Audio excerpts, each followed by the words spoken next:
you say to that? It tickles my fancy. Oh, Okay. Goosies. I don't have hair. Oof. You got Marcos. That's not. Wait. Yeah, That's true. You do Hey. got me. Get over here, Marcos. Let me look at you. They don't want it. Tobin Leroy, ready to deploy. Had to hit it with a little journalism, but that was a decoy. Better have about me, boy. Okay, Leroy Tobin, hold to the show, man.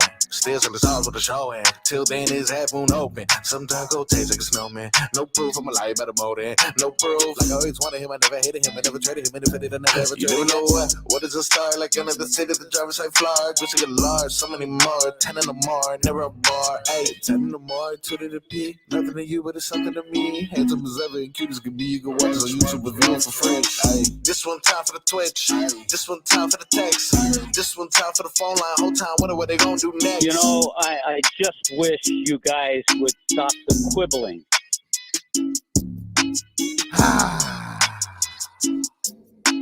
Another day in paradise, Donno. Another day in paradise.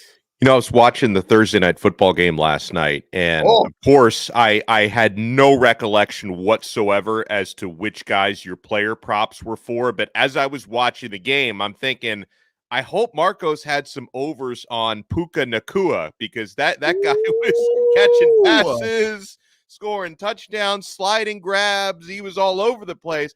How did you do on your selections last night? A solid 0 for 2, Donno. So Yes. no Puka. No Puka. And you know why there was no Puka? Why? Because I'm stupid, Donno. That's why, yeah. Yeah. No, actually, I went 1 for 2, but it was like, you know. You had to go 2 for 2 on the parlay. Exactly. What the hell are we doing here? Yeah. It was Derek Carr over 1.5 touchdowns. He ended up throwing 3. So you did get that. You did get that. I did get that, but then the Alvin Kamara one, which I thought was like a shoe-in, dude, 9 attempts for 19 yards. Ooh. And then, like, what are we doing with the receiving yards here? He had like 5 receptions, but it still wasn't enough, dude. So, whatever, you know, that is what it is. That was play money, Donno. That was the house's money right there. All right. We got another couple bets that we're gonna be lining up. We'll see if we can make me rich by the end of the show. You know what I should have bet on? What? I should have bet on the Miami Hurricanes basketball team. Well, I mean, didn't we know that against Stonehill they probably would have won comfortably? And you know what? I got a little bone to pick for the Hurricane enthusiasts out there. And you know, I can put myself into this category because I could not attend the game last night. Yes. You know, because just weeknights, school night for my son, last school night of the next couple of weeks, because this is his last day through Christmas break. But I couldn't go to the game last night. One of my listeners on Locked On Canes was nice enough to donate 2 tickets and a parking pass to me. Ooh. I tried to give them away. I blasted it out to literally 187 people in a chat group that I'm in, and I had no takers. Takers for 2 free tickets and a parking pass to go watch Miami put up damn near 100 points last night. Nobody wanted to go, so I need the Canes. It was a fake game. I guess so. Like they probably because like you said, I had never heard of that team that they played against before. But if nothing else, go watch your team put up almost 100 points. Like nobody wanted to go. Yeah, a couple career highs yesterday were tied. I think Wooga Poplar was like 1 point away from his career high. And Norchad Omir tied his career high in rebounds. I think he had like 20 and 18 or something like that. Towards the end of the game, like walk-ons were getting called, and I was like, who are these people? But nonetheless, I didn't put my money on them. And I didn't put my money on the Florida Panthers either, thank God. Thank goodness. Oh my God. That game made me angry. 4-1, dude. 4-1. Not good. The Blues actually gave the Panthers the Blues yesterday. Yeah. Yeah, you had Buchnevich, Toropchenko scoring goals. Buchnevich scored a pair. It's like, so all these Russian-sounded dudes are scoring goals last night on the Panthers in our home building, by the way. So that was not fun because we talked yesterday, Marcos, about it was a tough West Coast road trip. I think they only came away with 1 victory out of all those out of the West Coast games. They did start the trip with a win against Columbus, but that's not in the West Coast, so that doesn't count for the West Coast. They come back home. I'm thinking get a little rest. You're back in your home building. Instead, you got these Russian dudes on the Blues like, I will score on you. You have no problem, Florida the Panther. I score a lot of goal. I take a lot of shot. They were up 2-0, 3-1. They hit the empty net goal. Oh, that was rough. It was rough indeed, but I have some good news for you, Nano. I have some good news. Oh, please. It's a watch party weekend for WQAM. You can join Tobin today from 5 p.m. to 8 p.m. at GW Sharkies in Coral Springs. So you're telling me he can do a watch party, but he can't host his own show today? Not only that, he's going to be joining us next hour to make his picks. Fantastic. Well, I'm glad he's coming on. Absolutely. He'll be, and also we'll be joined by freshly repaired meniscus, Leroy Horde. Good, because I noticed somebody asked in the live chat yesterday how Leroy's surgery was, and I noticed I didn't know, but I noticed you and JFig also ignored the message. So I didn't know. I mean, I don't think I've ever heard of a surgery where the doctor comes out and says, sorry, that surgery was not successful. Like, I don't think there's ever been such a thing as a non-successful surgery, but I'm glad to know that the meniscus is repaired. Indeed, it is repaired, so much so that tough guy Leroy says he's already thrown away the crutches. Really? After one day? No more crutches for my boy. He'd rather limp around like a man, and I love it. That's like in the original Willy Wonka movie when Uncle Joe was like bedridden, and then as soon as Charlie gets the golden ticket, this dude is bouncing out of bed. He's ready to go to the factory, and then they get to the factory. Willy Wonka's on crutches, and he does a somersault, and he's good to go. Like so many miraculous recoveries in that movie. Bunch of liars is what you're saying, and I agree. By the way, do you know that there's a new Wonka out? Did you know that? I did know that. That kid who's in that play, I still call him a kid because he looks like he's 14, even though I think he's like 30. That kid's a good actor. I liked him in. Did you watch the movie Dune on HBO Max or Flow Max, whatever it is? MaxiPad. I thought I did, but then I realized that I confused it with Mad Max, and I did not watch Dune. And Dune, from what I hear, is pretty good. And yes, that stars the kid Timothée Chalamet. He's a good actor, that kid. Yeah, he's good. We'll keep him around for a little bit. Other than that, if you're interested in watching the Panthers get some payback, you'll have an opportunity to, because this Saturday, you can join Zach Krantz from 5 p.m. to 8 p.m. at the Irishman in Boca when Florida plays Vegas in a Cup final rematch. Plus, you can enter to win a golf foursome and lunch for 4 at Woodmont Country Club in Tamarack. I like that. So it's a watch party weekend for WQAM. And today we have a beautiful, as Hawk would say, loaded potato. We have, of course, our typical Friday game of You're Dead to Me. We have trivia because obviously I'm a child and my attention span is short, and we need to play games from time to time. I love playing games, though. That's my favorite part of coming on this show. This one, what we're going to do, though, is, the Miami Dolphins and the Dallas Cowboys have a history filled with a lot of special moments. So we're going to go ahead and, I don't know, maybe do some trivia about the history between the Dolphins and the Cowboys. Okay. So there's that. In addition to that, we will also have our picks. Now, Donno, I'm not sure if you're aware of that. We've actually been doing NFL picks for the past couple months. The show here has submitted picks. If you're absent, we assign someone who can do picks. I was hoping, Donno, that Tobin wouldn't come in and you can do his picks for him so I can convince you to throw the game. But unfortunately, he's going to go ahead and join us and give us a pick. So that'll be in the next hour as well. That, of course, is with the Dartboard of Doom. Those stakes are on the line.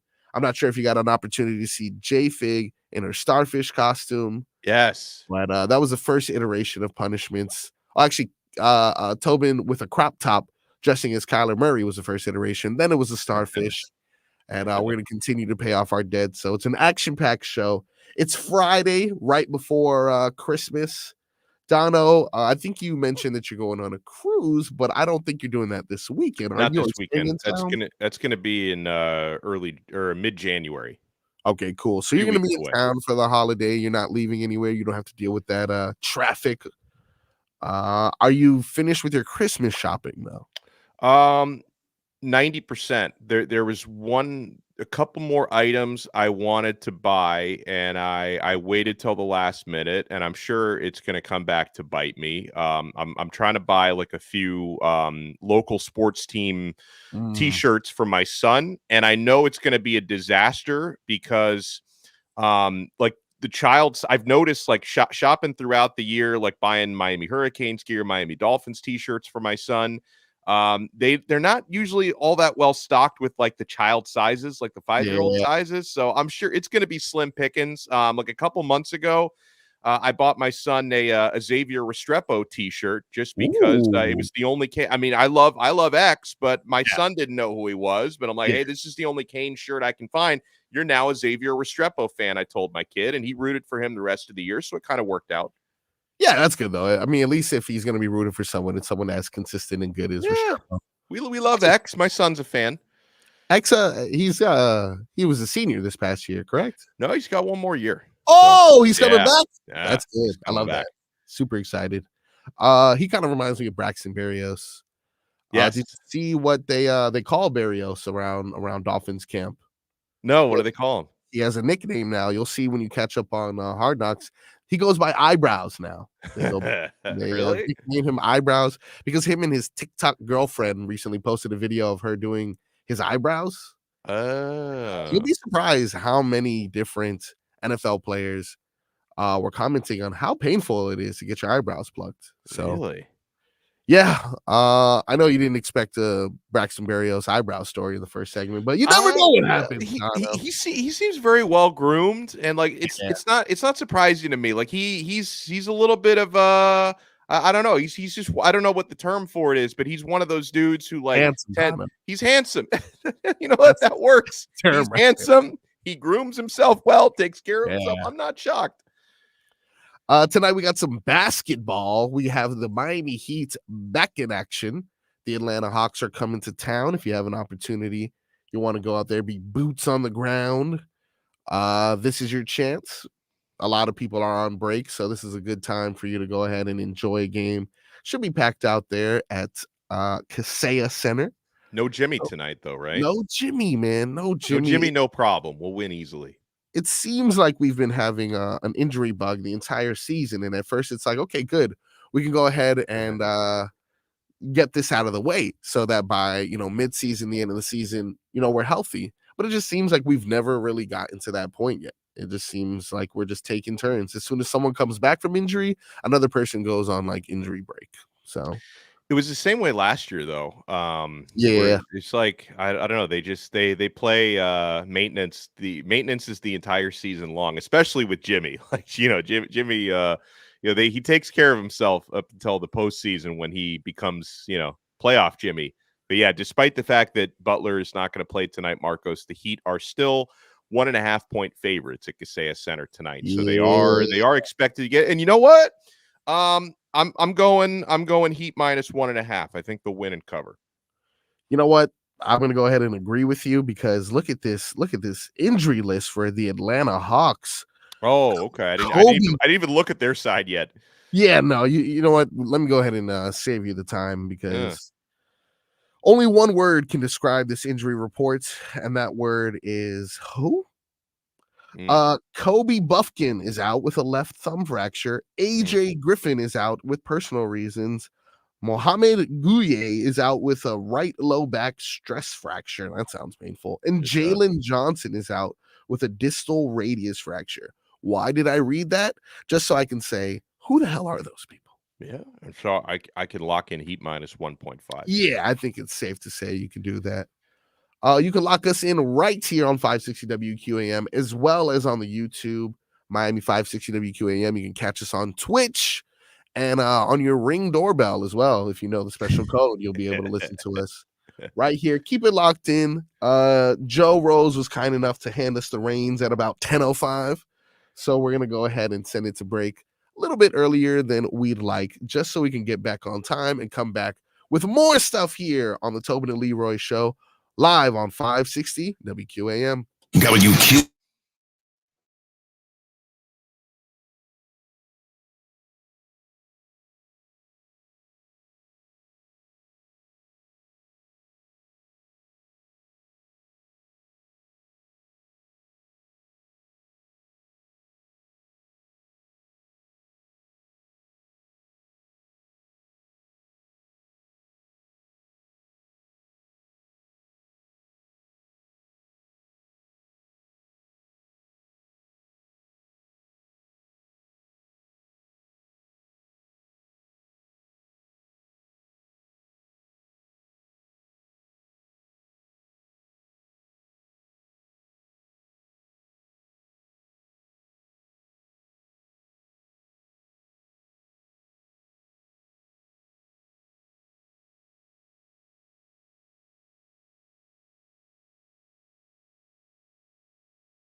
Now that's a Christmas present. I see Leroy here. Hello, Leroy. What's up, fellas? Leroy. Hey, Yes. perhaps I had jumped the gun a little bit without the no crutches thing. Yeah, I figured the same day as your meniscus surgery probably isn't the right. Yeah, but I had 2 meniscus tears and a cyst cut out. Oh, man. 2 meniscus tears and a cyst. That reminds me of this one time I got a cramp and they gave me an orange slice. So I completely understand what you're saying. I completely understand what you're saying. I'm so glad you're doing well, Leroy, because I noticed somebody in the Twitch chat was asking how it went yesterday, and I didn't know, and Marcos and JFig didn't answer, so I didn't. I was a long day. You were okay.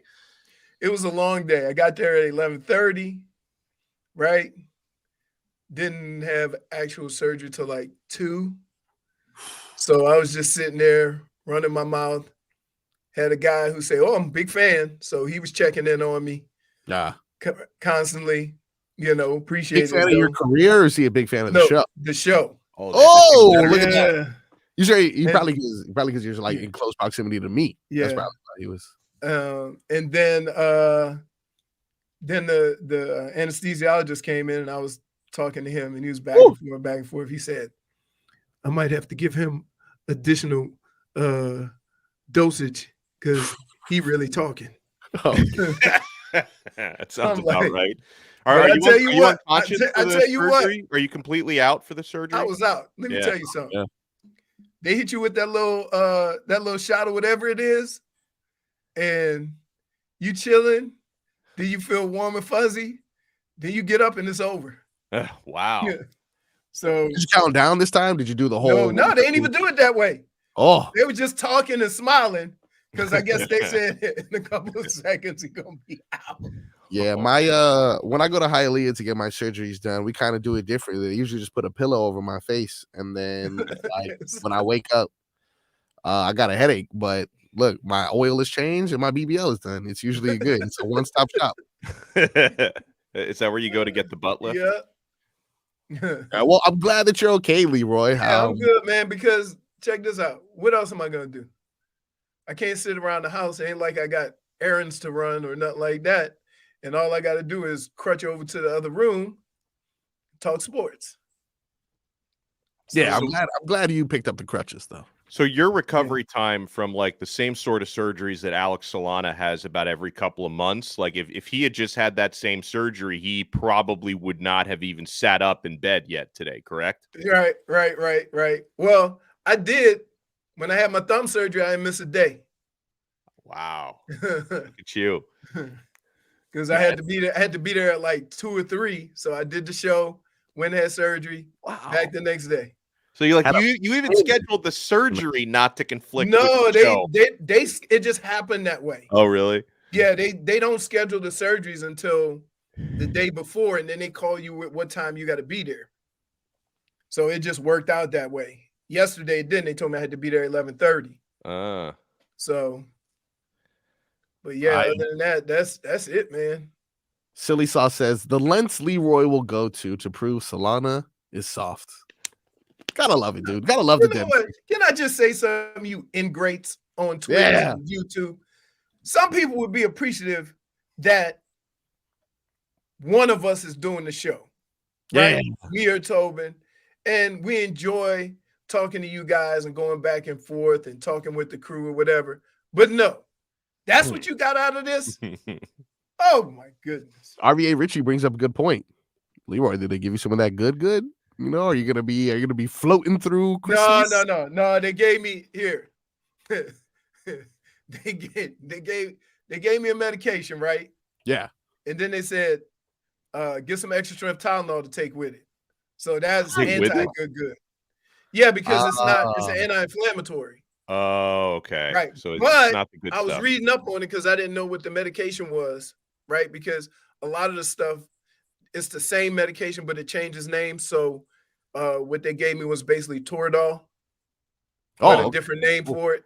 Yeah. Would you be able to give any of that to Tyreek Hill by any chance? Yeah, he needs it. He ain't already taking it. We're gonna need him this weekend. Yeah, so. we are.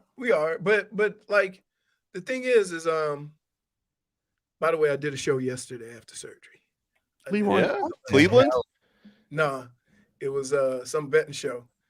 And Betting show. So you're just doing shows, huh? You're just fresh out I of have nothing to do, surgery. but I need something to take away from what I'm really experiencing.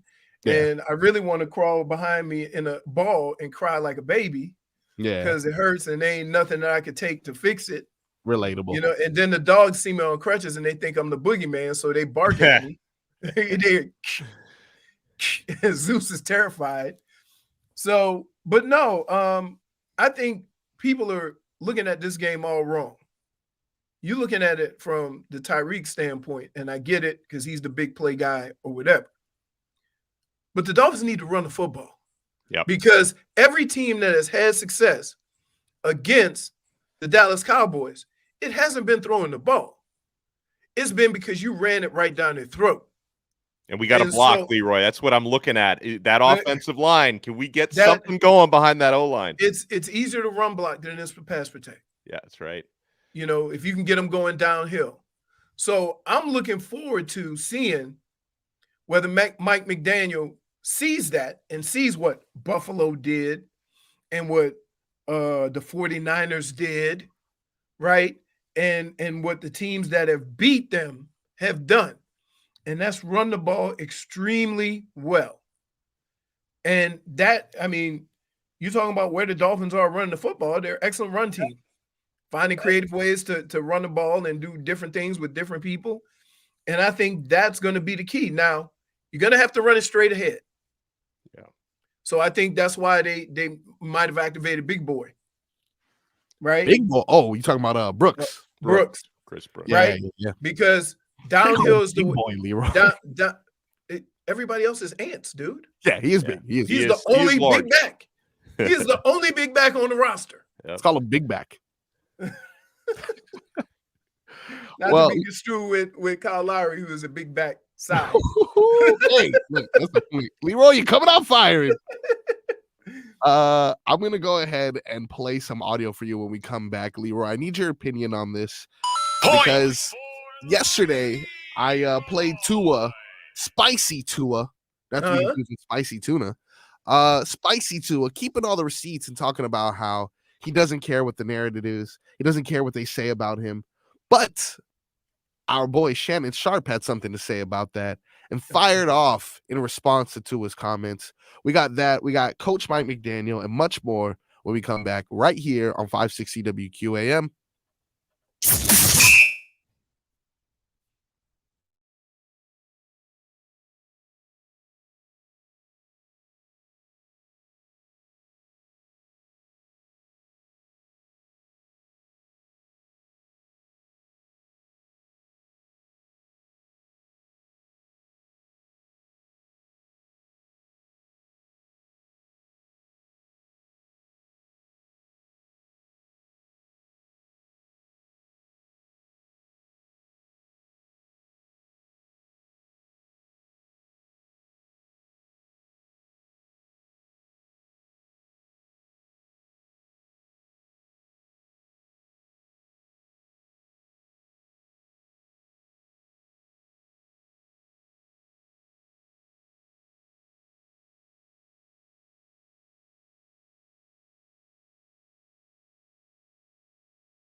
I want a hippopotamus for Christmas.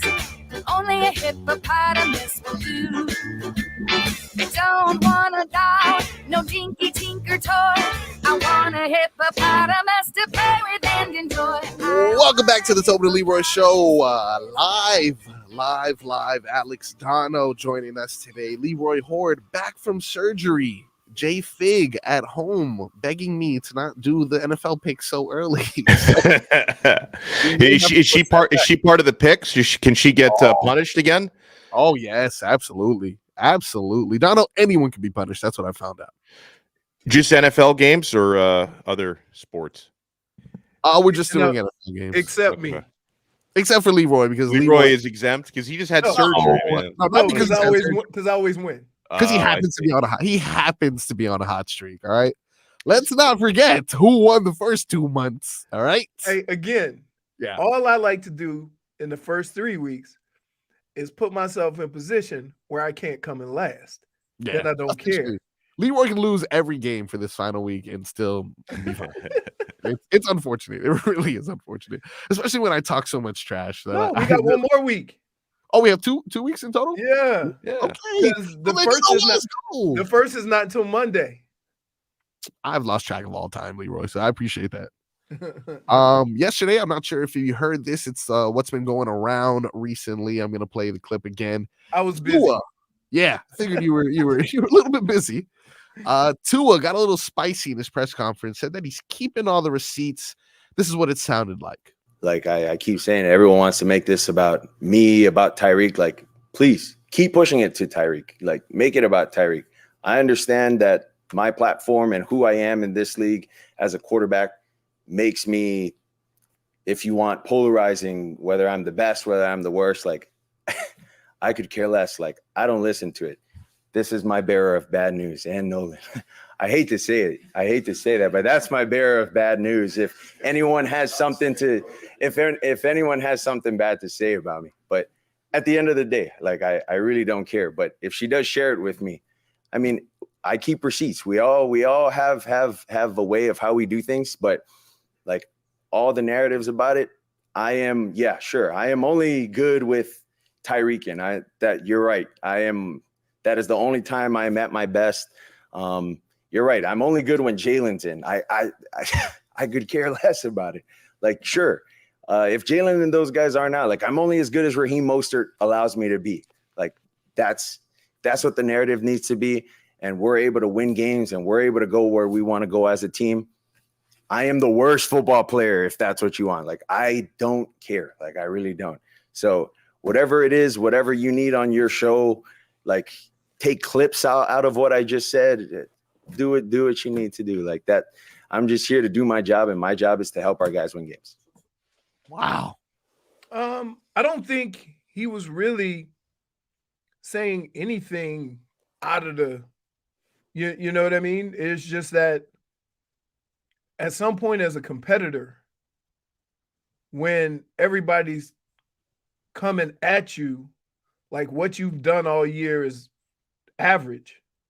When everybody's coming at you, like the only reason why you're this good is because of everybody around you. Well, damn, everybody's like that. Yeah. Wait, let me ask you this. What about the quarterbacks where they talk about he's a good quarterback, but he don't have no weapons around him? Okay. Yeah. What's happening to Patrick Mahomes this year? Yeah, not enough weapons. So it all works hand in hand. But here's what you need to ask yourself. Can anybody make the throws that Tua is making? I don't think so. Can anybody anticipate and read coverages in 2.3 seconds and deliver the ball on the money? Right? Now you're separating yourself from anybody else who would maybe have success with all that talent. Right? And then that's the thing that bothers me, is that you can't have it both ways. You can't complain when your so-called great quarterback doesn't have weapons, and then diminish what a quarterback does when he has good weapons. Okay, guess what? How good is Brock Purdy? When he lost his weapons, not so good. Not so good. And another thing, Another thing about that clip was, and I think Tua even knew it when he was answering that question. He got to a point where, yeah, you guys can take clips of this, do what you need to do. He knew that was going to happen. Right. And he also knew people were going to miss his greater point in that answer. And he did mention it, but I'm sure it went over most people's heads that his point was, as long as we're winning games, that's what matters most, right? Like the narrative about me should be backseat to, are the Dolphins winning games and contending? That's the most important thing. That's the thing that bothers me more than anything, right? Is that you got two teams coming in here that are 10-4, right? And that's not what this is. No conversation is been about two 10-4 teams facing each other. It's been about Dak and it's been about Tua. And I got to tell you, the Dolphins have been winning games mostly because of their defense lately, creating turnovers and short fields and picks and stuff like that, right? And the Dallas Cowboys haven't been winning because their defense has been getting gashed. It ain't have nothing to really do with Tua, nothing to do with – that's what this game is. And so you could put whatever twist you want on it about two quarterbacks who don't actually play against one another, right? The narrative about the two quarterbacks.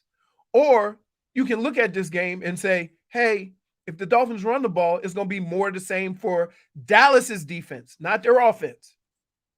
And I think, it's easy. Like, we all want the easy path, right? We all want the easy conversation. The easy conversation is to call this the narrative bowl, right? Yeah. Like, what's the narrative? Because now, remember we were saying how great Dallas was for beating Philadelphia? Yeah. Now we're going back and discrediting that win because Philly hasn't been playing well. What is it? Which and because they got smashed by Buffalo last week, too. Which way do you want to go with that? Football is hard. And I always get on Tobin and I always get on you guys, right, Marcos? Hey, they got pros, too. They got guys making 30, 40 million, too, right? So don't just assume that you're going to go out there and put it on them, right? Just look at Tennessee. You played with your food and you got. And so from that standpoint, I don't put nothing on any team. These are two 10-win teams, right? They're all trying to get to a certain place. And that place is the Super Bowl.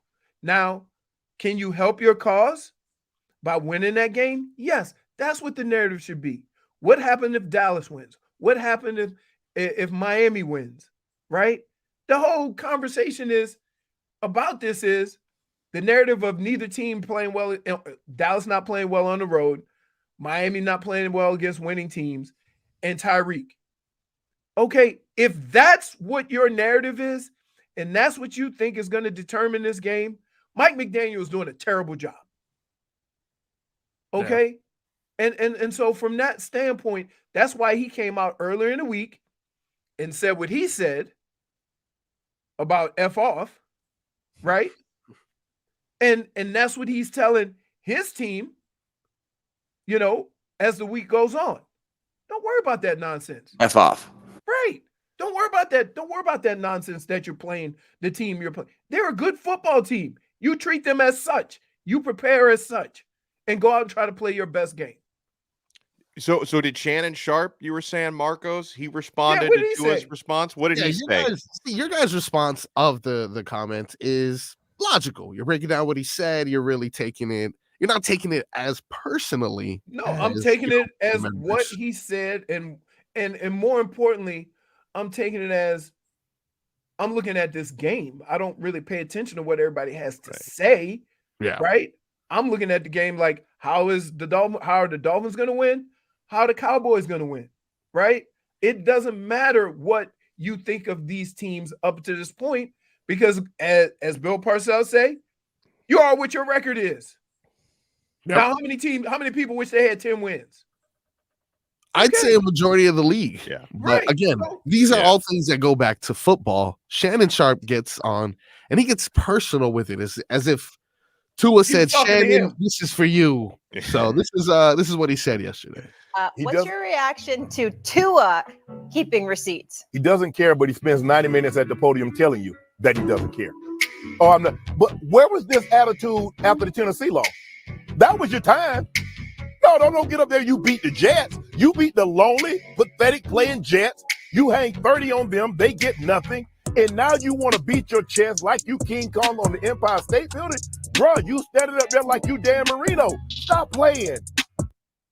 Okay. Wow. Here's the problem. Here's the problem. See, when Tua lost to Tennessee, they wasn't playing all of his cuts.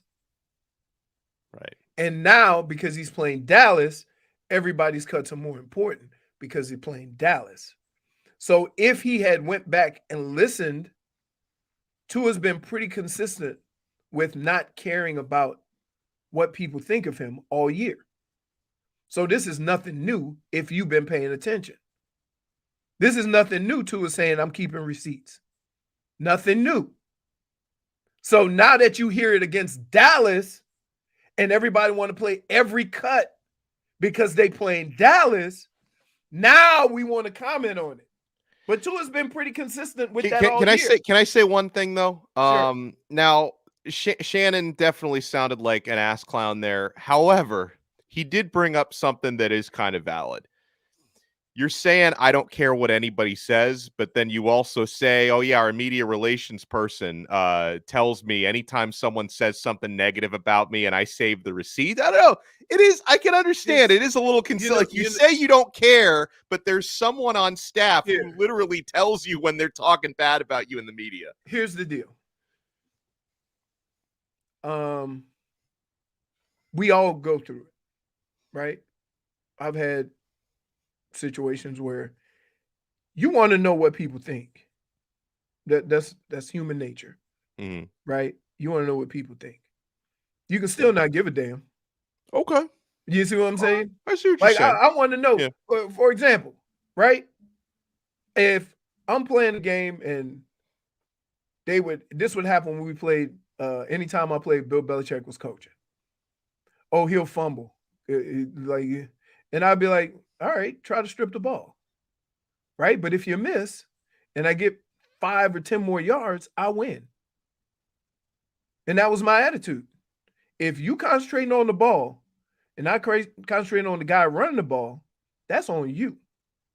And those are some of the games where I broke the most tackles because somebody told them, oh, you get it, he'll fumble it. Well, good, that's fine.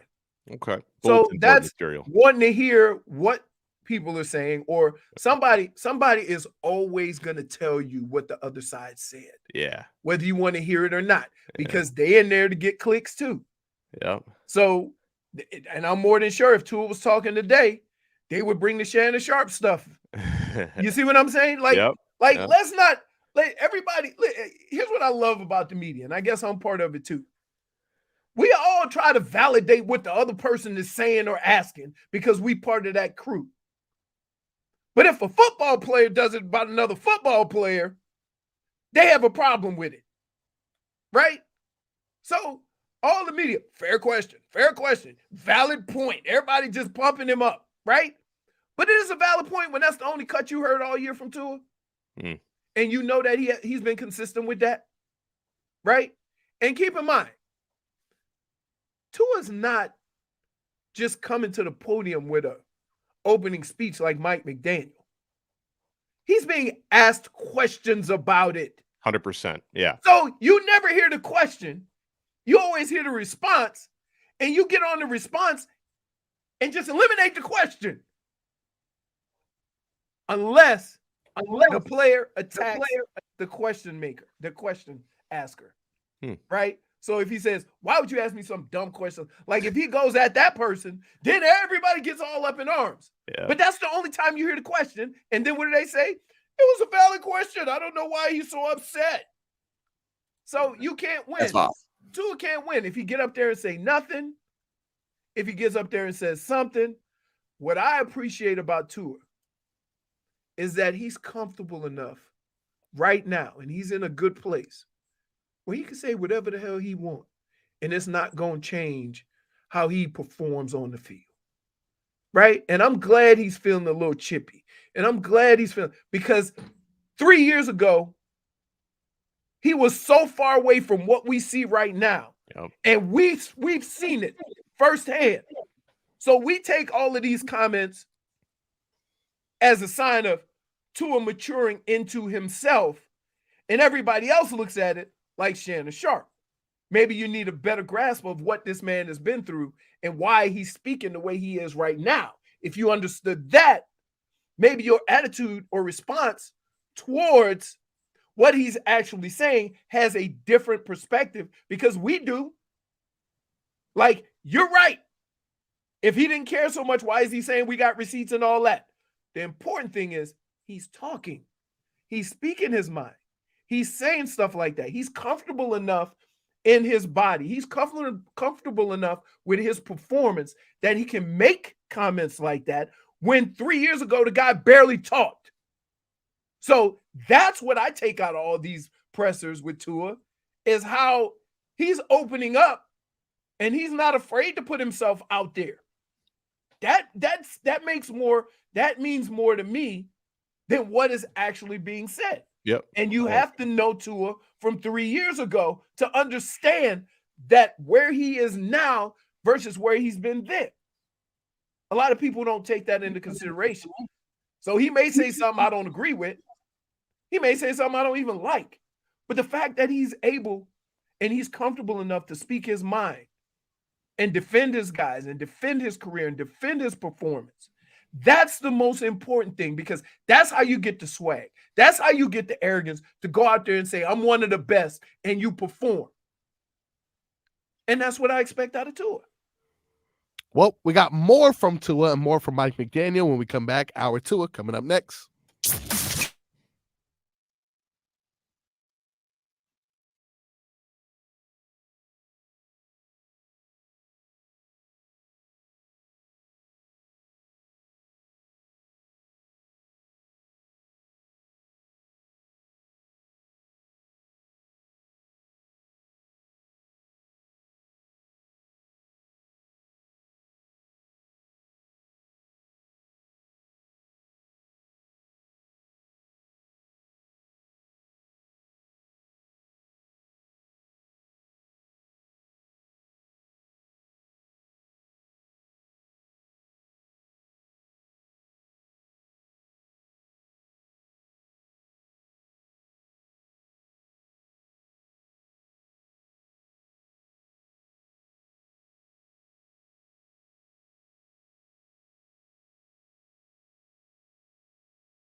It's our Tua. Tua.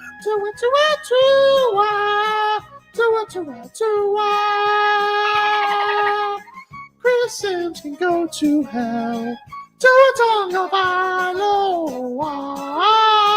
Dolphins quarterback.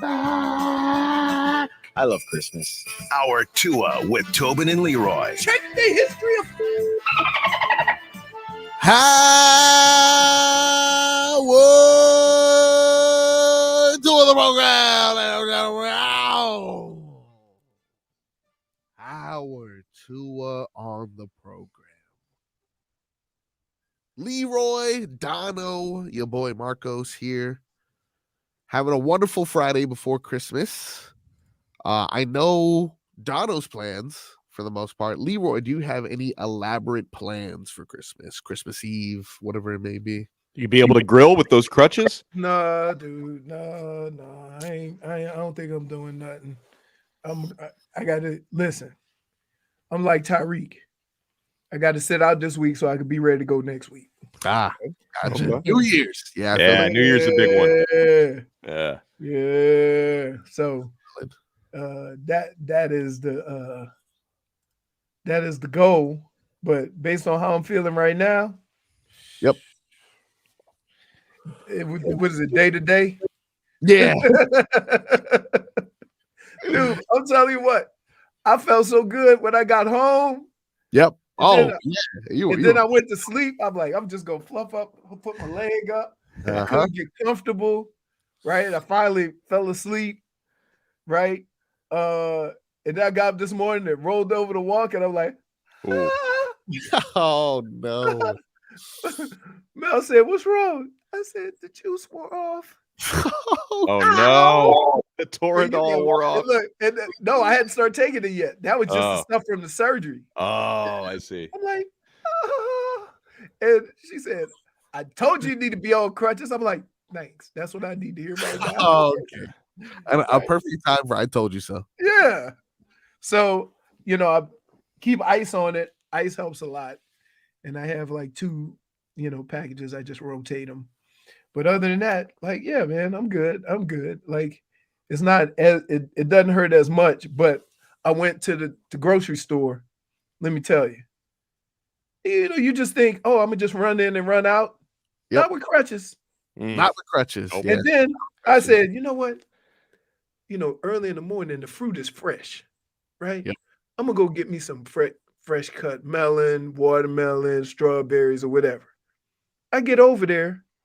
And I'm like, how am I gonna carry it? And then one of the people said, "Hey, boss man, you should have got you one of them scooters." I say, "Not on this earth." You not gonna do the scooter, Leroy? They tried the Disney World special. Scooter.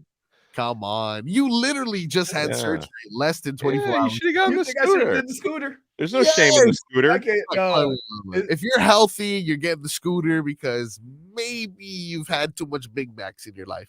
That's a problem, Yeah. But if they cut open your knee less than 24 hours ago, you're allowed to scooter. Dude. But that's when I got back to my car and I was putting the crutches in and I had the bag on and I put it in. I was like, ooh, let me call these, because it took me a lot longer than it. I mean, it took forever for me to get to the store and back. I was like, goodness. But I knew I need to get them meds in me. Are you full on leg up when you do it? Or are you able to like kind of elevate? You got to elevate the leg. No, elevate hurts. Oh, right. No. Yeah, I got this. That's why I'm sitting. See how I'm sitting to the side? Yeah. I got the chair right here. I had it elevated, but it hurt too much. So I just got it laying down to the side. But yeah, man, it's not like, you know what? I have a saying, right? And I tell my wife this, and I tell my kids this, I tell everybody this. If I could suck it up for football, I'm sure as hell could suck it up for life. Yeah. Right? Yeah. I was paid to do that. Yeah. I enjoy doing life. Right? A little less on the line, though, you got to admit. You could take a nap, it's okay. Yeah. I was asleep all day yesterday. Yeah. All I was doing was sitting in the bed, just waiting for them to give me night juice. Look, it's a I perfect. was looking forward to it. I'm saying, how much longer? About 20 minutes. Is that 20 minutes doctor time or 20 minutes? I'm just here for the night juice. The surgery was optional. I just wanted the juice. You know, normally they put it in the bag, but yeah, now the drip. They give you the IV, right? Yeah, and they have two little dispensaries, and they give you each one in there. Boom, boom, right in your arm. I was like, oh yeah, look. I was like, ooh, somebody about to feel. By the time they got me to the door, the last thing I remember was them pushing the button to open the door into surgery. And somebody was saying something as they put me in. I was like, wow. And the thing is that I was like, oh, so I was the last surgery. And I was like, oh, you guys getting ready to get out of here? Right? Yeah. Is that a little worrisome to be the last one? Because like, well, what if the doctor's kind of tired? Like, oh, I've done 4 of these already today. No, I don't. Like, the one thing that I'll say is this. When they find a way to squeeze you in, you can't complain about the time or the wait, right? Yeah. My only other option was January 12th. Yes. And I said, I got about another week on this knee and I'm going to be on crutches. That's how bad I was feeling. Yeah. And keep in mind, this had been going on, trying to go back and forth to the doctor and schedule surgery for like 2.5, 3 months. So I needed the surgery 2 months ago. You see what I'm saying? Yeah. So from that standpoint, I was very appreciative of everybody doing what they had to do to squeeze me out. I'm not going to complain about the time. I was just wondering because, like, I know I haven't had any major surgeries, but I know that if you're like the last person to go through the Pollo Tropical drive-through before closing, you get the bad chicken. The chicken's bad. They're all the sauces are gone for the day. Can I say this, Donno? You're in the same position I am, brother. Yeah. Because if you had the Pollo Tropical right before it closed, you just want food. Exactly. For sure. Yeah, you're just looking for something. You ain't critiquing the quality of the chicken at 10:30 at night. It was a little annoying though, the one time that they actually told me, "Oh, we're out of chicken." And I'm like, it's in the name of the in Spanish, but it's in the name of the restaurant. Chick-fil-A did that to me. Really? They were out of chicken strips. No, out of chicken strips and chicken nuggets. And they said, well, you can get a sandwich. Like what? I'm not paying all this money. No, slice it up real quick. Yeah, I don't know, but yeah. So they were very nice. Like it's something to be said about people that can make a 2.5 hour wait not seem like 2.5 hours, right? So they were very nice, and that I never got irritated for waiting too long. And just imagine you just laying in a bed for 2 hours. Yeah. And I was like, look, I understand you can't be a Karen when they've already squeezed you in. Right. And I don't want to be a Karen for somebody who's about to cut me open too. I want to be very polite for that group. And the doctor was cool, right? Yeah. He was like, oh, you talking, go in there and, have a look around and fix you up. Okay.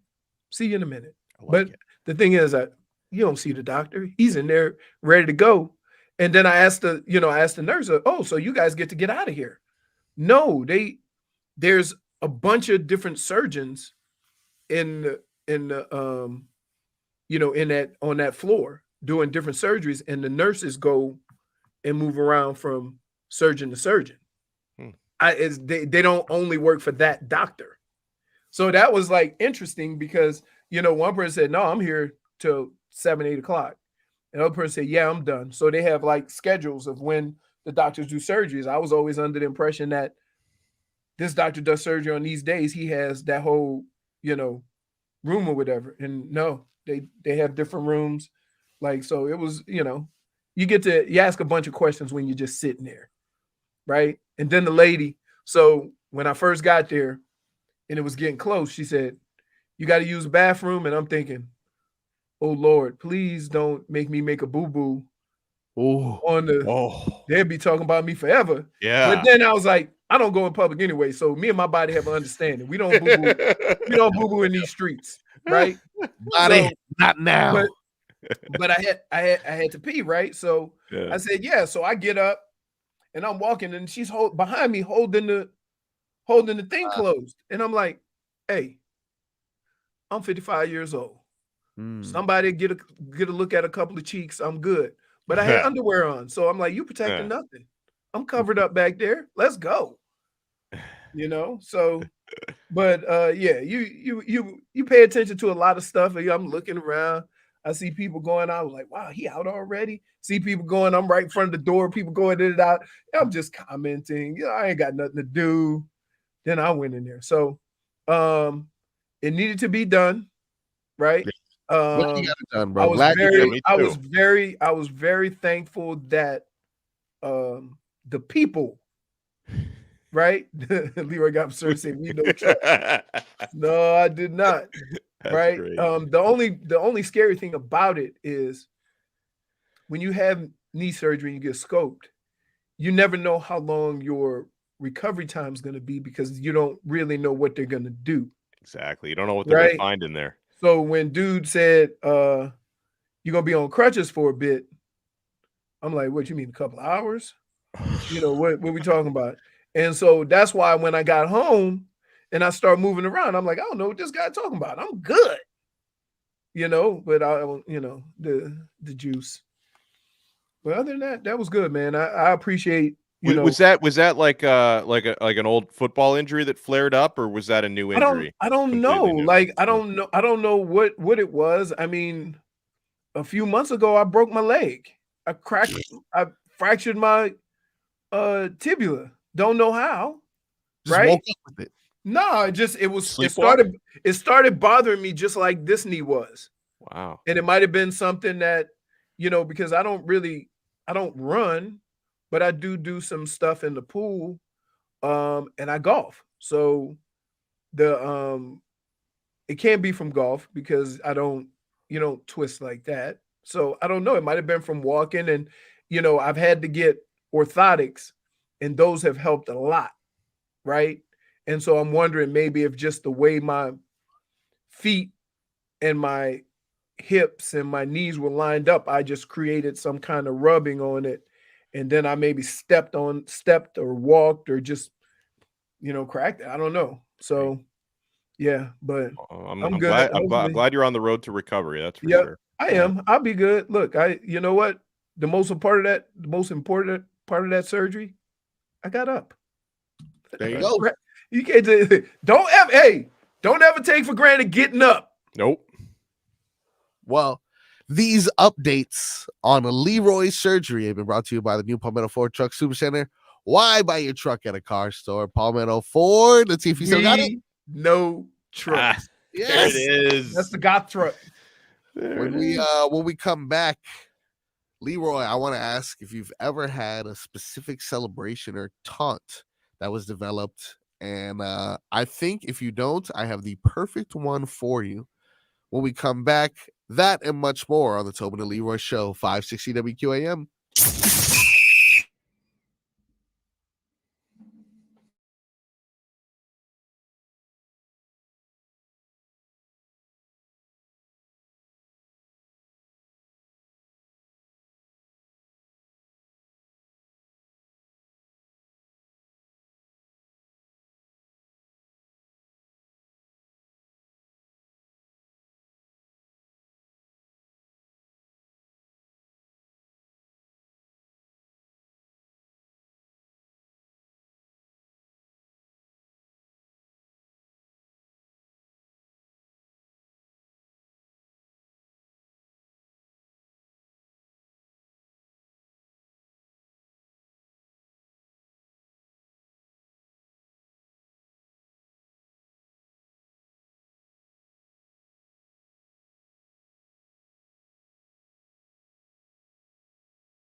treatment nice. Merry Christmas, baby. Shooty treatment nice. Welcome back to the Tobin Leroy Show, live on 560 WQAM. Leroy, I got a question for you. What's up? You're familiar with the Dirty Bird. You're familiar with the Worm, other hilarious celebrations we've had. But there's also some subtle ones. You know, the Steph Curry, the little night thing he does. I like that one. Dame time. Yeah, that's pretty good. Everybody in football does the gritty these days. Yeah, for sure. It's always that one signature move that I did one time and got so we were playing Dallas in Dallas. Mm-hmm. And we were watching special teams, you know, because damn near the whole team had to watch special teams. So we were in a special teams meeting and they tackled a guy inside the 20 or something. Big hit. Special teams guy rode the horse all the way to midfield. So I looked at my running back buddy, Chuck Evans. I say, Chuck, we scoring the goal line. We riding the horse. Got you, bet. Right? So I scored a touchdown and I start riding the horse. And I got a letter. Somebody said that I was nasty dancing, grabbing my junk. I was like, I was riding a horse. Get out of here. I swear, I That's promise ridiculous. you. Yeah. So it was that was my the only time I really did anything celebratory, but it was more of a to get them back. How you gonna go all the way to midfield and celebrate? I got you. Marcos, are you old enough to remember when T.O. used to just like blow people's minds with the celebration? I mean, now players have choreography and stuff, but like when he pulled the Sharpie out of his sock and signed, like it, I mean, I guess the internet was around then, but it like, you know, social media wasn't, but it broke ESPN back then because they would play the clips all day after he would celebrate. Yeah. Well, I mean, what wasn't that classic though? The T.O. times, and you know, you remember a couple other people tried to get on it too. Joe Horn when he pulled the cell phone out. Yeah. Come on, there's been so many classic ones now, but like we were discussing with I guess this is more of a basketball thing. A lot of things have switched to get a little bit more simpler. You know, they got the too small one now, right? They got the crown, they got the head top kind of vibe. The reason why I bring all of these up now is because now I'm going to teach you guys a new one, right?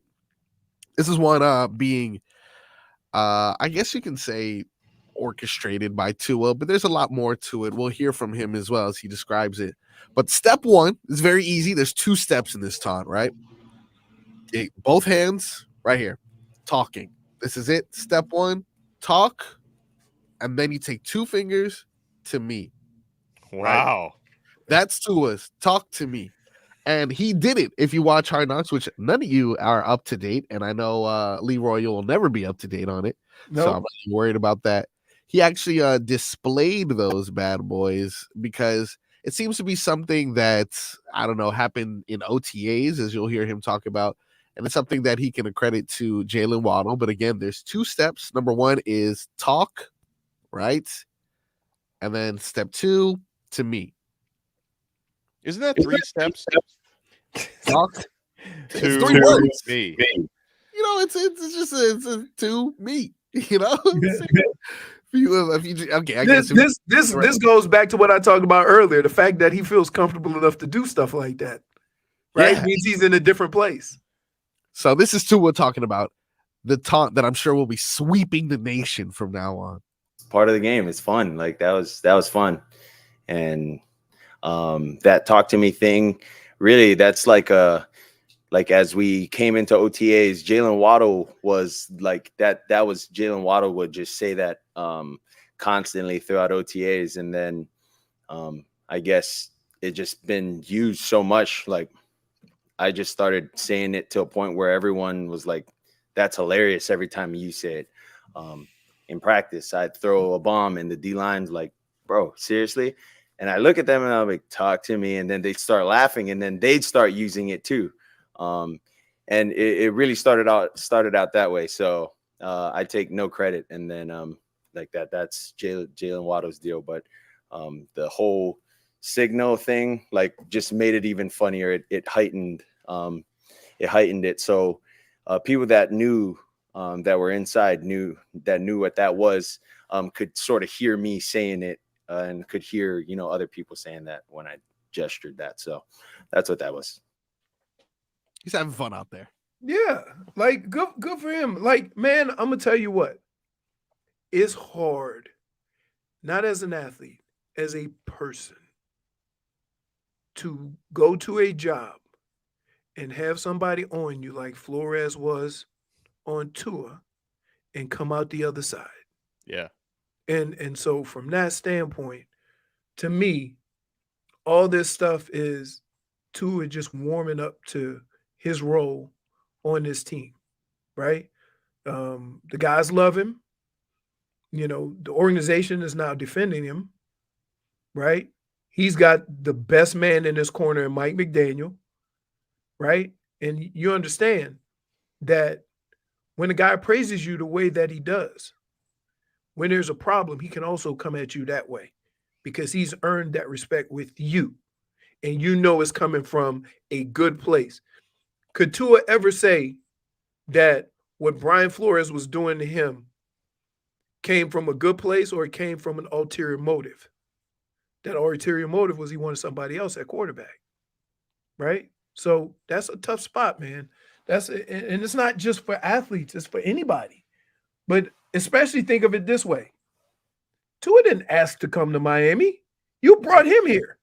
Yep. So why is your coach not down with it? Right? I will never fully understand that. Coach's number one job. Yeah. Coach's number one job. Get the most out of your talent. Yeah. Why would you do that? I'm still floored by that. Well, and it was weird because it seemed like the only other guy that Flores wanted, he just wanted Deshaun Watson. He had an opportunity to get Tom Brady down here, and he didn't show up to the meeting. It's like I don't know what this guy wanted. It's weird, right? And so, the thing about Mike McDaniel, you can say what you want about him. You can say he's a little quirky or whatever, but has his message ever changed? Never. So it comes from a good place, right?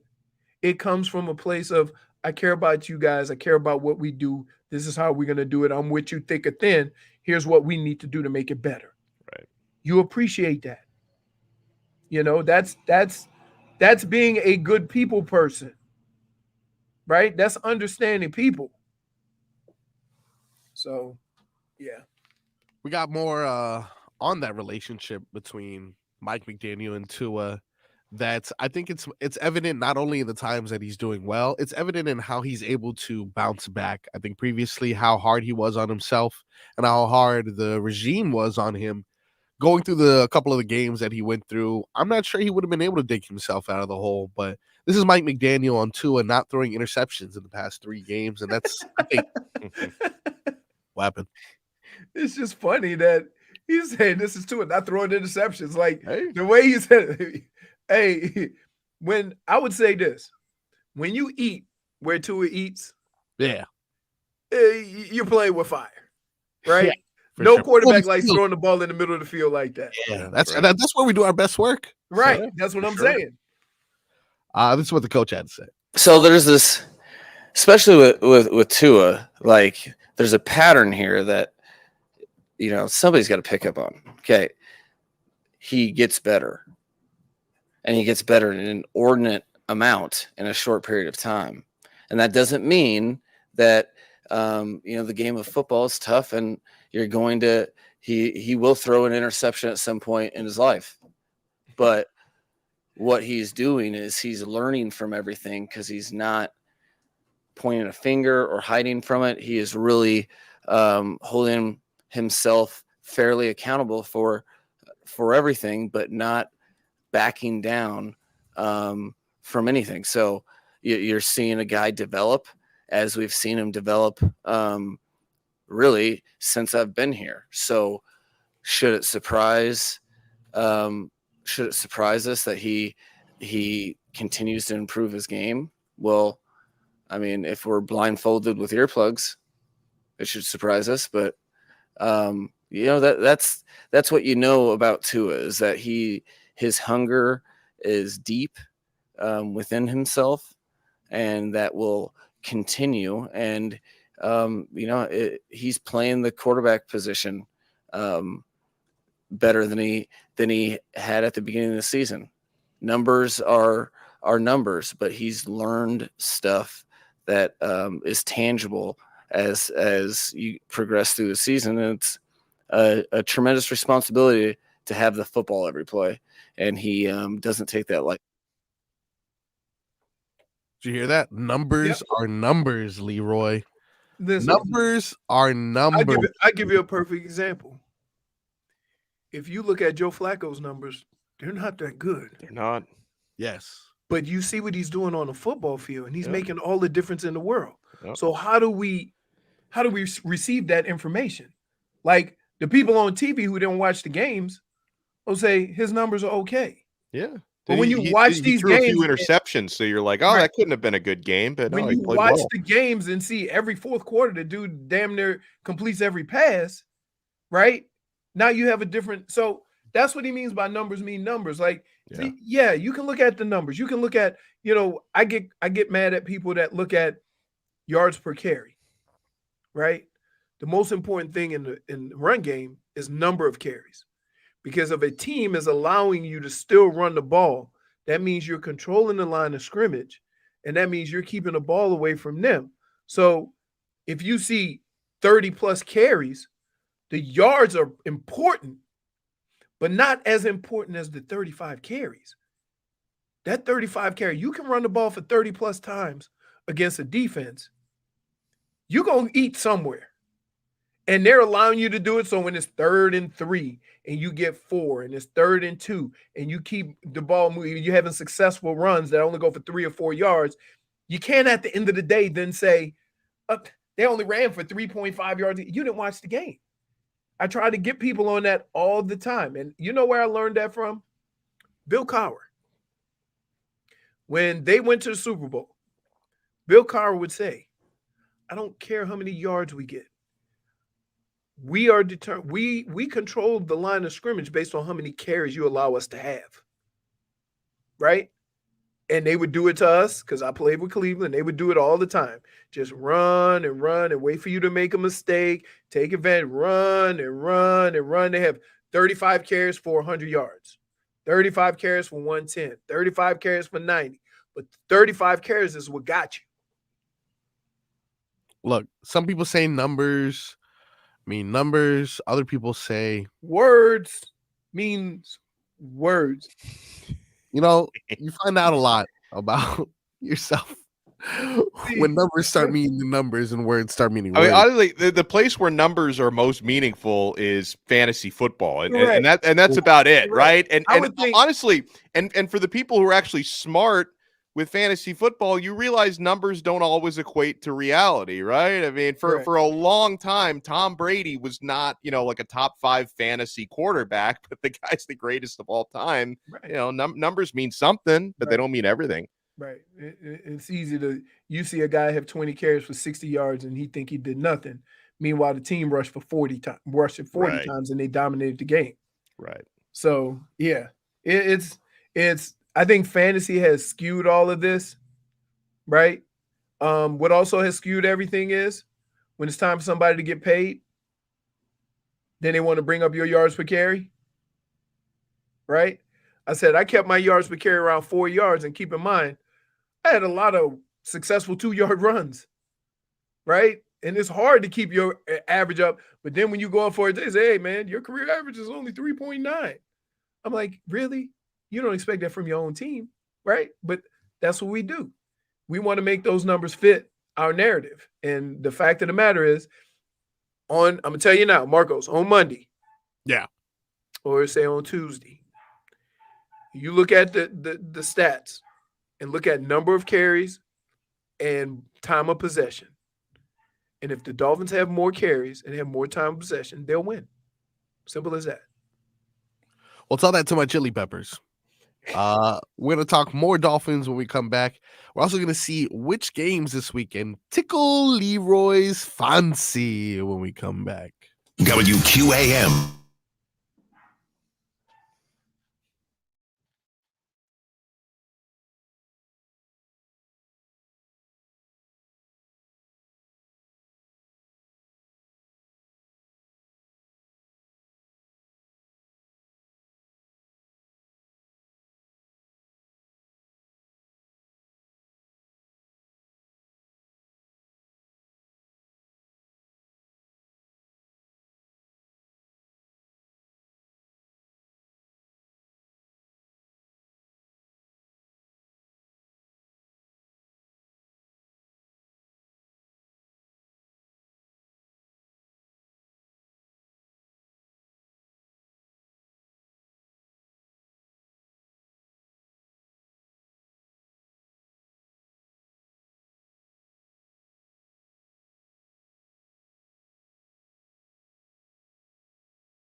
fancy, huh? Oh, you fancy, huh? I'm so fancy. You already know I'm in the fast lane. From LA to Tokyo, I'm so fancy.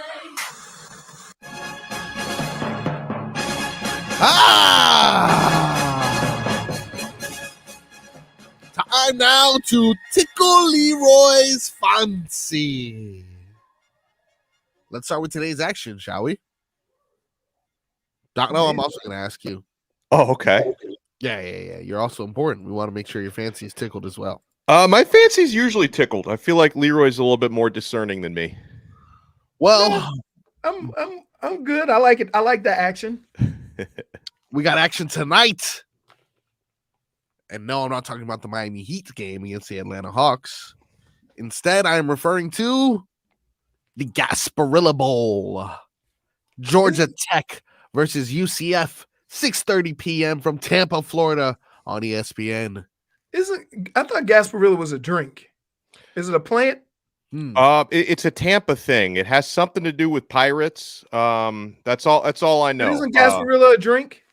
Not that I know of. I know most of the drinks, Leroy. Oh, that's sarsaparilla. Sarsaparilla. That's the drink. Yes. All right. All right. Oh, what it is. I'll tell you what it is. You don't have to tell me what it is. It has something to do with pirates, right, It Marcos? Uh-huh. is a little Gasper. He is said to have terrorized the Gulf of Mexico between the late 18th and early 19th centuries. Rumor has it that when Gasper died, he left an untold fortune in buried treasure somewhere along Florida's coast. To this day, it is yet to be found. Gasparilla literally means little Gasper in Spanish. You know, The more you know. You know what's amazing?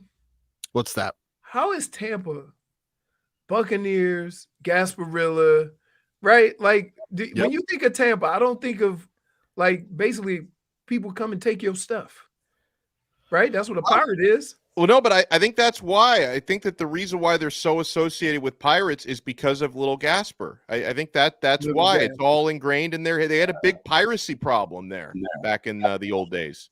All right, I got you. To answer your question, yeah, no, doesn't tickle your fancy. Georgia Tech and UCF. Yeah, fancy, not tickled. I will say this though, and Donno, you could probably attest to this because you're in the college. I like seeing the different conferences play one another, but I want to see the good teams, right? Like I like UCF and Georgia Tech. Like I get it, right? But I don't really have any interest in it. I have more interest in the Heat game. All right. Well, then we will switch over to NFL football. You didn't ask me if my fancy was tickled. Oh, I thought you liked the Pirates. No, your fancy is tickled because there's action.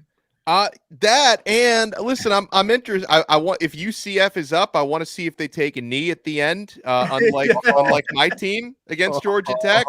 I'm kind of a UCF hater, so I would want Georgia Tech to win this game. So I'm into it. My fancy's tickled. My fancy is tickled. Solid. We got good work there.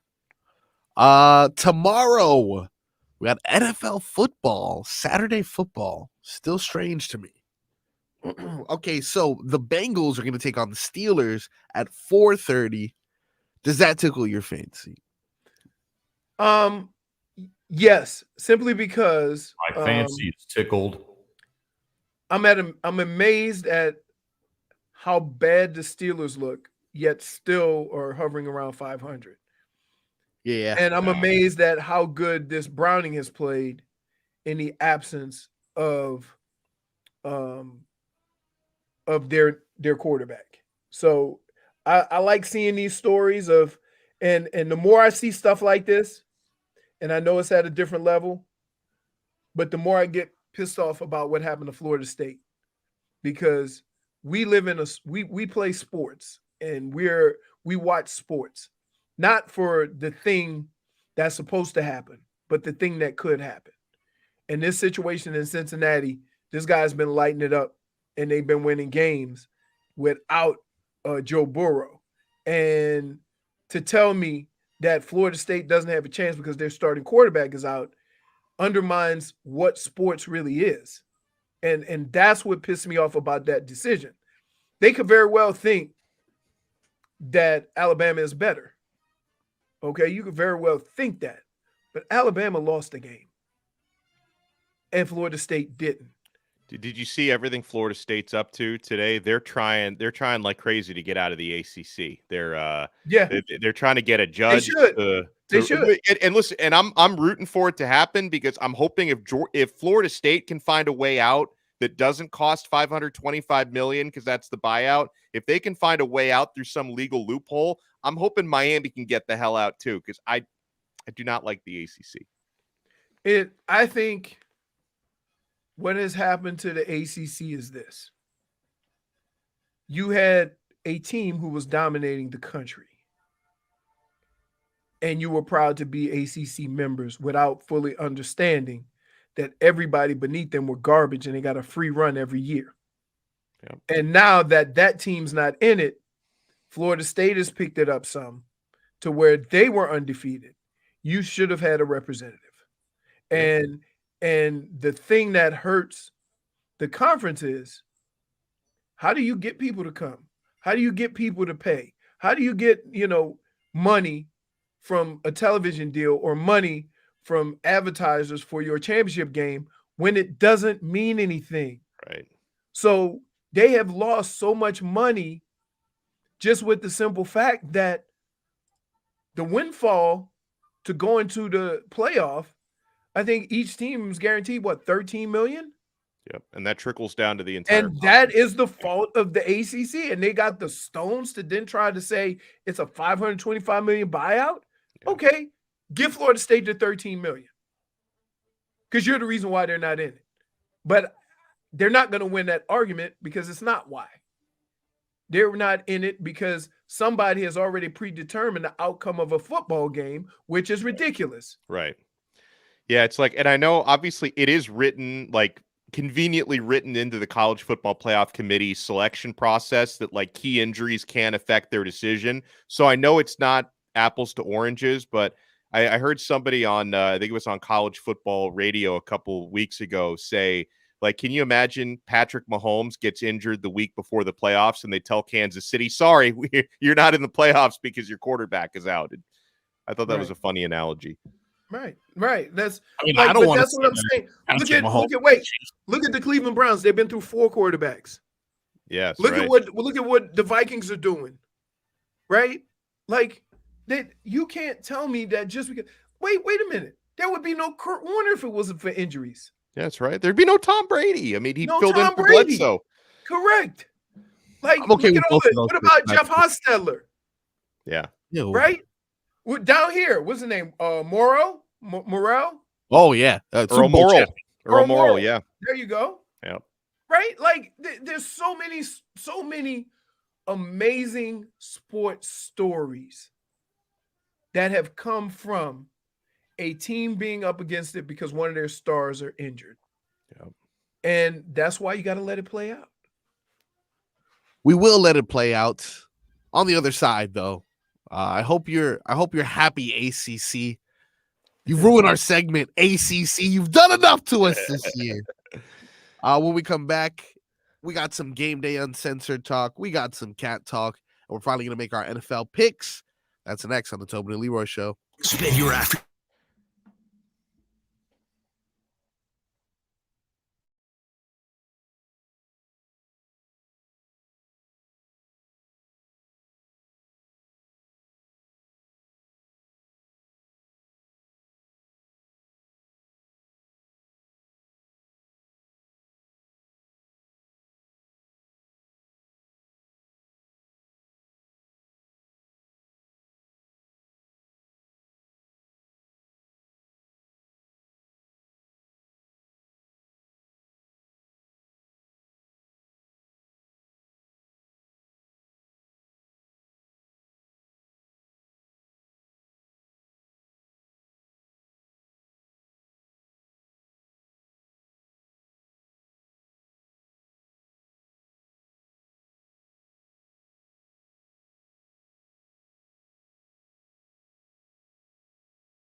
Welcome back to the Tobin Leroy Show.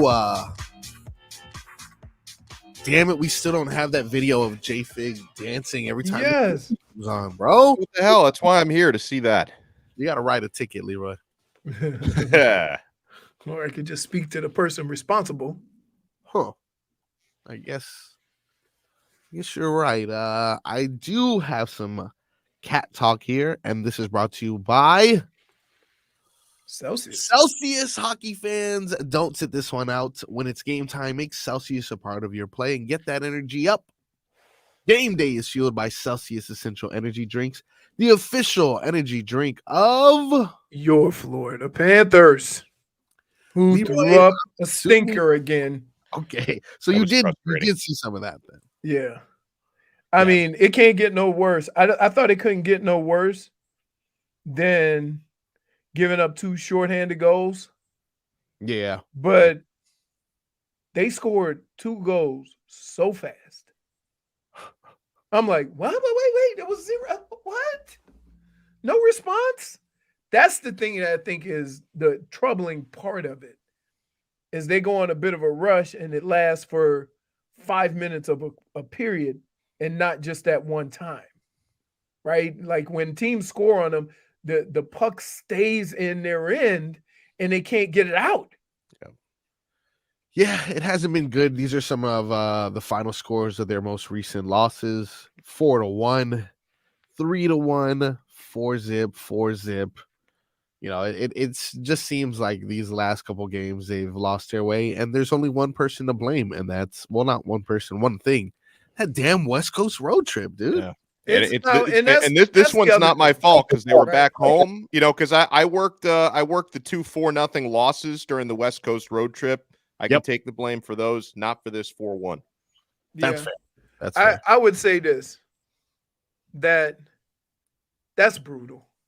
Like you know, even when the Heat go on those West Coast trips, they want to try to come back 500, but it just seems like it's a tough thing for any sport. Like the only thing that, you know, football, you can make some adjustments. You can go out there early, you can try to get acclimated because you only play once a week, right? But these guys are playing 4 games in 6 nights and stuff weeks. like that. It's right. It's tough. It's tough to, but more importantly, in basketball and in hockey, it's hard to fix things when you're playing that many games. So the mistakes, when do they have an opportunity to get corrected? Because you're not really practicing and you're just playing the same style. And so they've played consistently bad doing the same thing for the last week and a half. Can I give you the silver lining, though? Sure. Despite this recent run of losses, the Panthers are still in a playoff spot, 3rd place in the Atlantic Division, 2 points ahead of Tampa Bay, and 2 games in hand compared to Tampa Bay. Oh, the old games in hand. Still in good position. The Panthers have played 32 games. The loser Lightning, they're 1 point behind the Panthers, but the loser Lightning out there in pirate country, they have played 2 more games than the Panthers have played this year. So we're still in an okay spot here. All right. I got you. But, I mean, I would prefer you don't lose 4 games in a row. I would also prefer that, yeah. Right. Yeah. And then after the 4 games, try to find silver lining. Silver lining. Silver lining is, hey, you know, we do this all the time. Long season. They just hit a bit of a rut. You know? Long season, games in hand, we're good. Games in hand. You don't want games in hand when you're playing like this. Fair point. Yeah. It gives you time to right the ship. Yeah. But if those games in hand are at home, all right. Soon as Sergei Bobrovsky starts seeing the puck again, we're good because he was doing really well for a while, and Bob has lost his form. He gave up 4 goals last night. Well, actually 3. One of them was empty net. I'm trying to figure out what sport, when you're going through this, is the easiest to turn around, right? Basketball is just about making shots. So you can go in a run and then all of a sudden get hot shooting the ball. But what is that in hockey? Right? Yeah. Because as long as the other team is shooting, they got a shot. And if you're not being very aggressive and you don't have the ball on the other end, you can't score. So that makes it tough there. But in football, I mean, football, you can't afford. Bill used to say, one game is equivalent to 10 baseball games. So if you lose 2 in a row, that's like a baseball team losing 32 straight games. Yeah. Right? Wow. Like, think about it. Yeah. Isn't that crazy? Yeah. Or a basketball team losing, you lose a tenth or a tenth of your games, right? Then that's the equivalent to a basketball team losing 16, right? Like, it's crazy. So, but I would say basketball is the easiest to turn around because just the matter in which you score. I would say it's harder for football because if you lose 2 or 3 in a row, it's been established that you suck. But Tampa lost 3 in a row. I mean, not Tampa, I'm sorry. San Francisco lost 3 in a row. Right? Philly's working on it. Right? And I think Baltimore struggled early. So I don't know what, I would say hockey's the hardest thing to turn around because, like, what do you fix? Yeah, some of it is just statistical aberrations. You create 14 more shots on goal than the other team. Like, if eventually that's gonna even out a little bit. A big part of it is how you do on special teams, because sometimes teams will just go into ruts on the power play, and when you're not scoring on the power play, those are some of your best opportunities to put goals up, and a lot of times that's streaky. Or give up 2 goals when you're on a power play. Correct. That's never a good thing when you give up the shorty. Right. Well, we got some other headlines that are brought to you by the new Palmetto Ford Truck Super Center. Why buy your truck at a car store? Palmetto Ford. We know trucks. Probably the biggest story in sports that we haven't discussed today. I don't know if you guys have been paying attention to the baseball world. Oh, the Dodgers just spent $1 billion in the last 2 weeks. Yeah. Who else have they brought in since Ohtani? They brought in Japanese star Yoshinobu. I'm definitely saying that right. Yoshinobu Yamamoto. So they're the new for $325 million. 300 for a 12. And they had to pay the team he played for $50 or $60 million. Wow, that's a lot of yen. Indeed. That's what, billions. That's $1 billion. Yeah, I was gonna say 50-60 million in US dollars, greatest currency God ever made, has got to be like 10 billion yen. Yeah, not even close. The sport's first $1 billion offseason. That's crazy. Wow. That's so they are this decade's Yankees. That's what people always used to say. Any sport. Yeah. Any sport. Yeah, $1 billion. Yeah. I don't even think like Real Madrid has done that some years. Here's the deal. They're not going to lose money. No, because of their television deals and all the stuff they have going on. Have you ever had a Dodger dog? Delicious. They sell a lot of those at games. There ain't enough Dodger dogs in the world to make up $1 billion. You'd be surprised, man. They keep jacking up the prices on those Dodger dogs. The margins $1 billion. Margins are high. How much do you think those hot dogs are going to cost? I think they're like $265 a dog now just to pay for these contracts.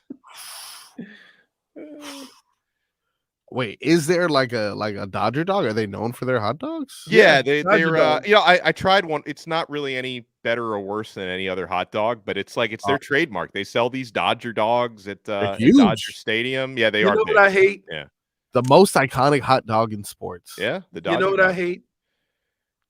I hate stadium chili. I don't think I've ever had stadium chili because I stay away. I'm just saying, like the Dodger dog. Yeah. Any hot dog, if you go try to add the chili, that chili that they crank out of the little bag, it's disgusting. Yeah. Because I loves me a good chili dog now. With all the fixings. You know who will never give you disgusting chili?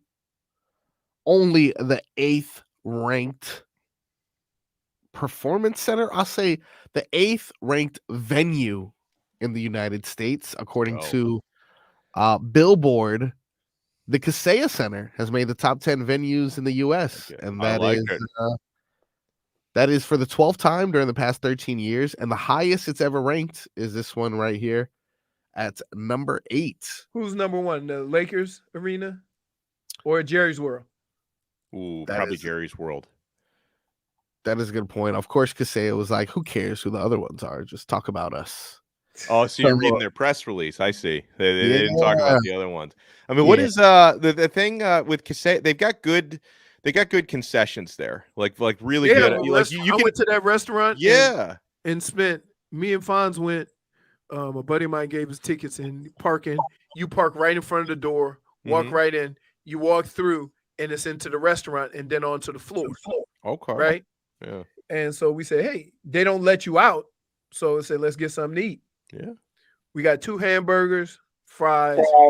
I had a drink. He had a soda. $110. Wow. Wow. I'm Cheaper like, than a Dodger dog, but still. hey, I'm like, huh? With a straight face, you giving me that bill, huh, buddy? Wow. He said, it's Wagyu burgers. Okay. Oh, game, set, match. No. It didn't matter. Like, it wasn't like I wasn't going to get them, but Yeah. I was like, wow, hundo. On Yeah. some Burgers, fries, and a soda. $125. Hundo. Wow. All right, we're going to take a quick commercial break. When we come back, we got 15 minutes of Game Day Uncensored. When are we making our pick? 12:40. So the segment. 12:40. I thought you put 11:40 on there. Nah, it was supposed to be 11:40, but then He's working in Central Standard Time, I think. Yeah, exactly. We're accounting for the people in Texas. Oh no, you did. I'm sorry. My bad. Yeah. You did That's put right. 12:40. We got that and much more when we come back on the Tobin Leroy Show.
Experienced amazing. Welcome back to the Tobin Leroy Show right here on 560 WQAM. We got 15 minutes of Game Day Uncensored. But before we get to that, Leroy, without getting up, you can honestly just guess it. Can I get a weather report from the Demesman and Dover Law Firm, YaksonAttorney.com, free consultation 24/7 at 866-954 more. It is partly to mostly cloudy outside. Breeze is about 10 to 15 miles an hour. Out of the, looks like it's northeast. And I would say the temperature is around 75 degrees. Dang, that is some detail for a guy who can't even stand up. I'm right by my window, though. Leroy, why are you so good at weather? Because I'm a golfer. Which is he spot on? Oh yeah, actually, you know what? Usually he is, but I just stopped checking it because usually he is. 73 degrees, mostly cloudy, like you mentioned. Wind, what direction did you say it was coming out of? I'll say it's coming out of the east. East northeast at 11 miles per hour. Okay. Yeah, there you go. He's a golfer. And throw up a little grass, baby. So is our boy Tua. Tua recently was talking to the media and explaining how football is like golf. Well, I think there's continued growth every time I step out on that field. There's always something new that I can learn. Just when you think you got it and you've been playing for however many games, there's always going to be new things, new challenges, new obstacles. But that's the beauty of this game.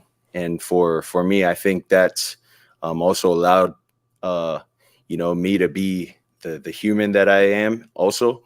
And I think in this league, you also mature a lot quicker, because as good as things can be, they can be just as bad the next week or the following week. And through all of those obstacles of the wins and the losses, so many things that you can learn from. And this league is just like golf. Like you can go out and shoot really good one day, and then you're like, oh, I'm in my rhythm. The next day you go out and you forgot how to even hit the ball the way you were hitting it yesterday, and it'll humble you in that sense. So it's just like golf. Golf and football is the best way I could sort of correlate that.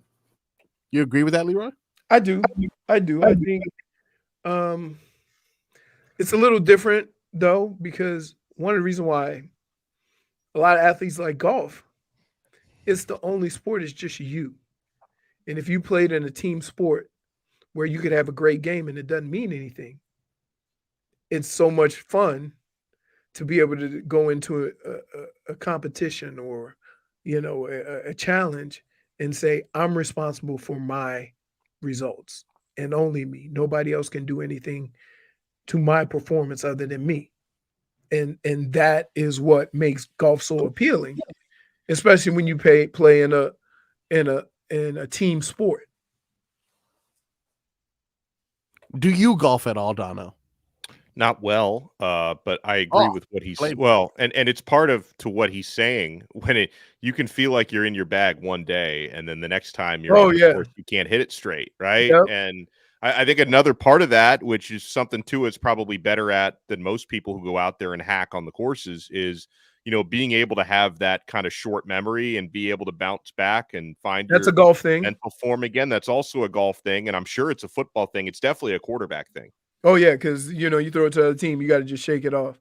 Though it is crazy that Tua golfs right-handed. Oh, that's right, because he's actually right-handed, but his father encouraged him to throw left-handed growing up. There's only who does it backwards? Who? Phil Mickelson. Lefty. He's right-handed. He golfs lefty. I did not. Yeah, I do. Most left-handers golf righty. Yeah. Yep. And he said it was something about looking at a swing and mirroring the swing in the window in the mirror. Yeah. That's got to be the meds. No, I don't have any of the feel good in me. That's It's the pain. all, unless Tylenol 2 can do that. Nah, I don't think so. No, I don't think so either. Big matchup this weekend, and one of the people who's been talking that smack, he even went as far as saying that he could potentially be quarterback of the Dolphins if all he was doing was throwing bubble screens to Tyreek Hill. It's a man who's been exposed in the run defense, but undeniable in pass defense in regards to his rush. Micah Parsons, one of the most athletic players in the league. And Mike McDaniel says he is the real deal. He is one of the best players in the National Football League at any position. And it's I don't think it's really debatable. This dude is different. And, the orchestration that he has with his teammates, the stuff that Coach Quinn does with the multiplicity of his alignments. And you can tell that not only is he unique in skill set, but you don't play all the way across the line and in the stack and do all the things that he does without having a true love for the game. So he's I would probably say it's better. He's more fun to watch when you're not going to play him. But that being said, I like, I like the challenge of facing, elite players like our players do. And it's really cool to watch because you combine talent with strain. That's rarefied air in general, with the level of talent and the level of strain that he exhibits. So, he is a real dude for sure. That's a very long-winded way of saying, hey, it's a good player. Yeah. Very long-winded. 12.5 sacks on the year thus far for him. I hope he takes it easy on Tua this week, and I hope that offensive line. Hopefully the guys up front have something to say about that. I hope so. Yeah, that O-line is banged up. Yep. But if at all possible, they've managed to get it done. Yeah, but that's another reason. They gave up a couple of sacks to another beast with the Jets, right? Who did the waddle. That's more reason to really focus on running the ball and having success there, like you brought up, Leroy. That's take a little pressure off Tua and whatever Micah Parsons wants to do to him. Yeah, Mike McDaniel actually spoke on the offensive line, saying that they were earning their respect. They are earning stripes and medal with every single one of their teammates. The rarefied air the whole group really has battled things, throughout the whole season. And Liam Eichenberg, his performance when the team absolutely needed it, it was he wasn't saying, okay, I'm going to try to go. He was telling everyone he was going, and then not even leading on to that he was dealing with anything. You just had to look at his, one of his feet had terrible footwear. It was a boot. So like, and then what Austin was doing, in this stage of the season, you don't know where, you don't know which position, but if you're trying to win, it's a big task, and it's inherent that there's people that are willing to go there for the team. So their efforts have not gone unnoticed, and I think they're building onto the already established equity that they've built with their teammates this year. We're gonna need it. I'll tell you what, we are gonna need it every. I would say they've done a pretty good job of mixing and matching and patching up that offensive much line. better job than last year. I remember it's Leroy like Donno. It's also Tua getting rid of the ball. That's true. Right. But I feel like he's always had a quick release. But then I feel like last year, even like the games where Teron Armstead didn't play, the offense couldn't move. Right. And this year, even when he's been out, they've found ways. Mm-hmm. Now, when we come back, Hopefully, our boy Tobes will be on here so we can make some NFL picks. If not, Donno, I'm going to nominate you. I'm going to nominate you to Well, get is JFig coming on? She should be coming on. She already had me delayed an hour. She better be coming on. Oh, okay. All right. I believe so. Let's check the private chat where she lives. No, She says yes. stop. Wow. That was you. That was directed towards you. I You don't were the understand. one. I don't You understand. just kind of back up the truck on her. Well, I mean, come on. You know. I want to see Scooby too. I want Scooby to make picks. When we come back, we Scooby has been making the picks. That's why she in last place. We find out what Scooby picks next.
Tobes, he's in the building. Tobin, What's up, everybody? How are you? Tobes, Figgy. here too. Wow. Leroy's not. How did he get up? I thought he can't walk. Maybe he fell. He fell again. Someone go to Leroy's house, pick him up. Think he's got one of those scooters? No, he refused. No, he has crutches. Yeah. He said the juice is worn off. The pain and the confidence that he had yesterday has left him, and he understands that he's gonna have to be on crutches for quite some time. Yeah. You heard him yesterday, though. He was like, "Oh, look, I don't need crutches anymore." I was trying to explain to him yesterday. I'm like, hey, you don't have to do that. You don't have to fool the Jets fans into thinking you could beat science. Like, just be on crutches. There's no point. You're obviously going to heal faster than Solana. So I don't understand what the whole point of what are you trying to prove? Like, I think that might have been the issue. I think he wanted to show Solana it takes you like 3 years to get off crutches. It takes me 3 hours. Yeah, but it doesn't take him 3. It doesn't take anybody 3 hours. Like, it's not safe what he's doing. It's a silly thing. So I don't understand. I don't know what's going on here. What's going on, Donno? How are you, man? I'm doing all right, man. I'm still trying to catch up on some sleep after early National Signing Day and all this transfer portal mayhem. I'm on the Mario Cristobal diet. I'm just pounding cafecito after cafecito. Yeah, that's rocket fuel. Mario Cristobal, number one thing he looks for in everybody's tough. If you're not tough, he's not recruiting. Right. He's not not recruit Leroy if Leroy had any eligibility left. Oh, definitely.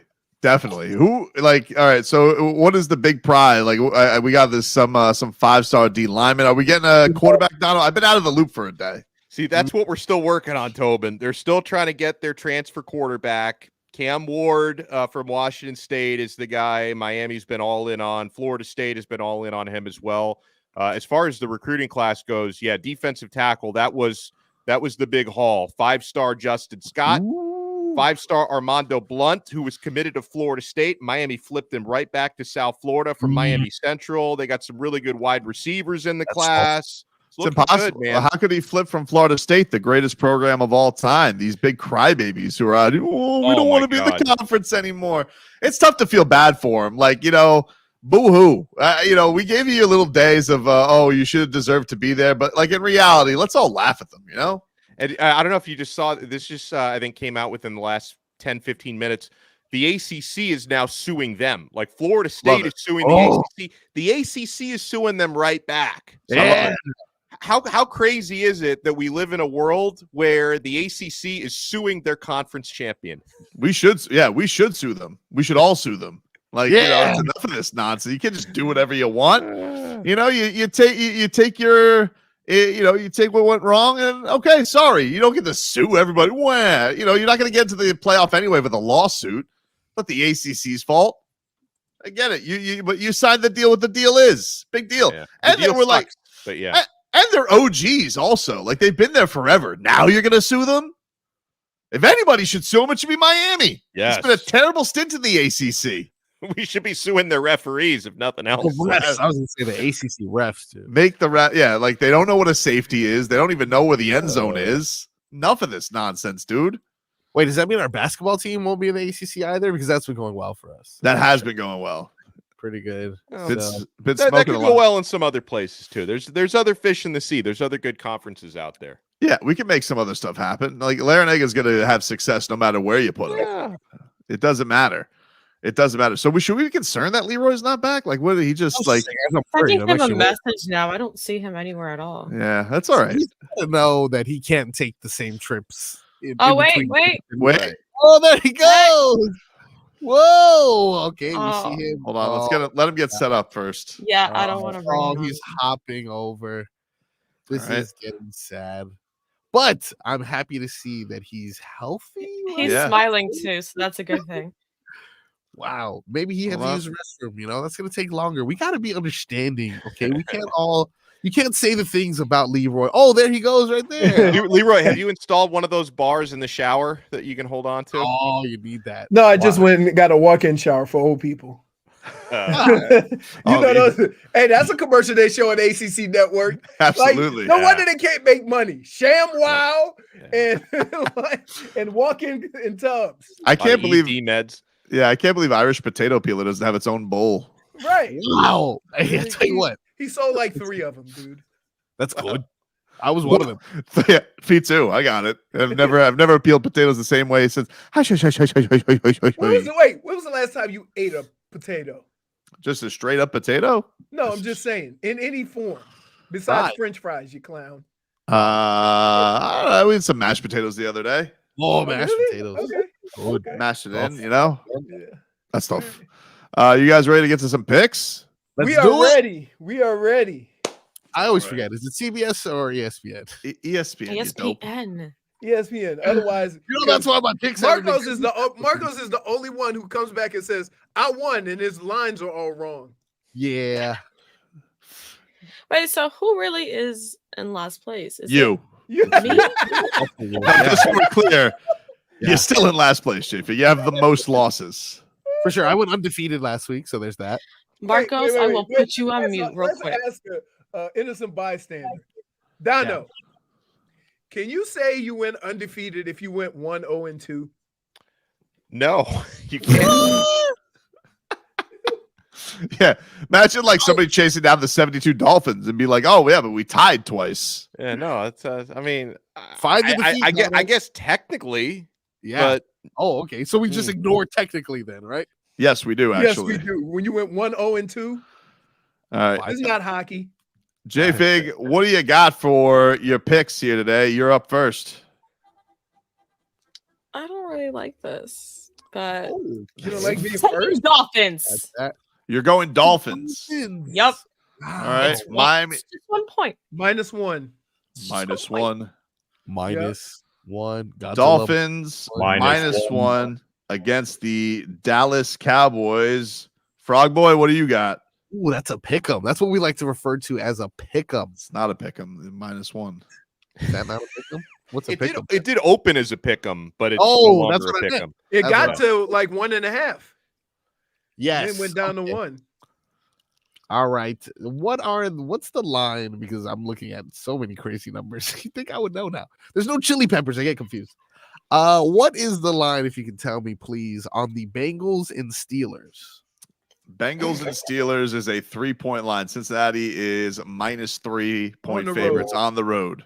On the road, I'm gonna ride the train thus far. That is whatever that guy's name is. Browning. Yeah, take me to the top. Let me get the Bengals. All right, road. Bengals -3 is the way to go. All right, enough. You don't get to say gambling terms that you knew like for 3 seconds. That's not how it works.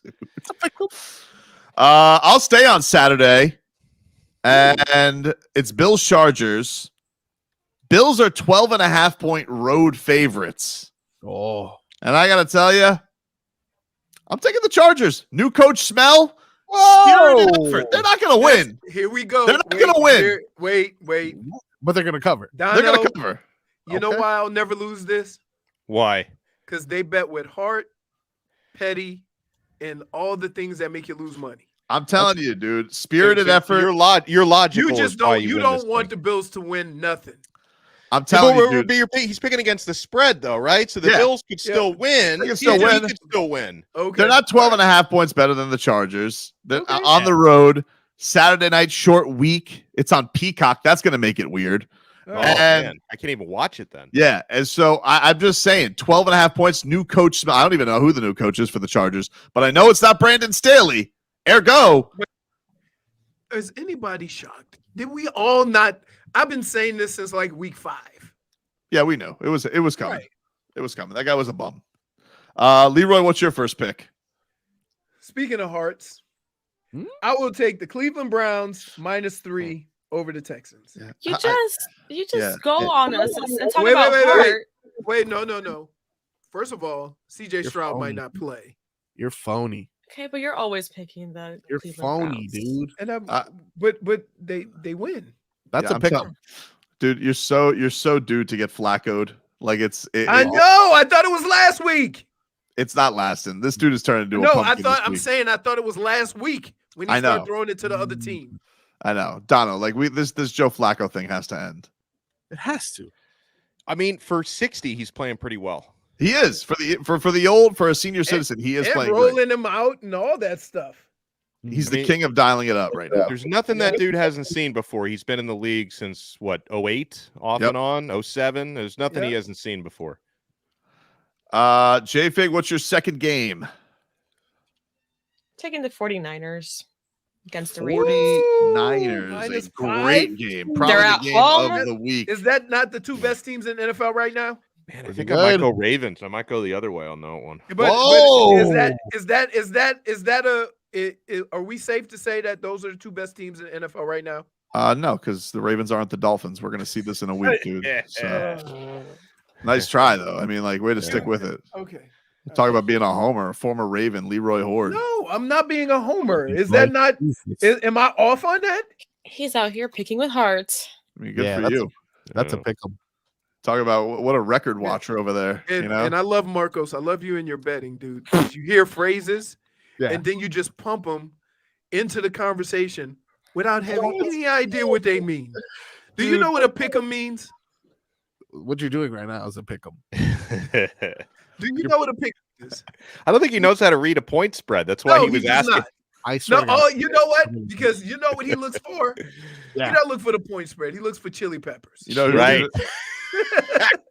Oh, this got 2 chili peppers.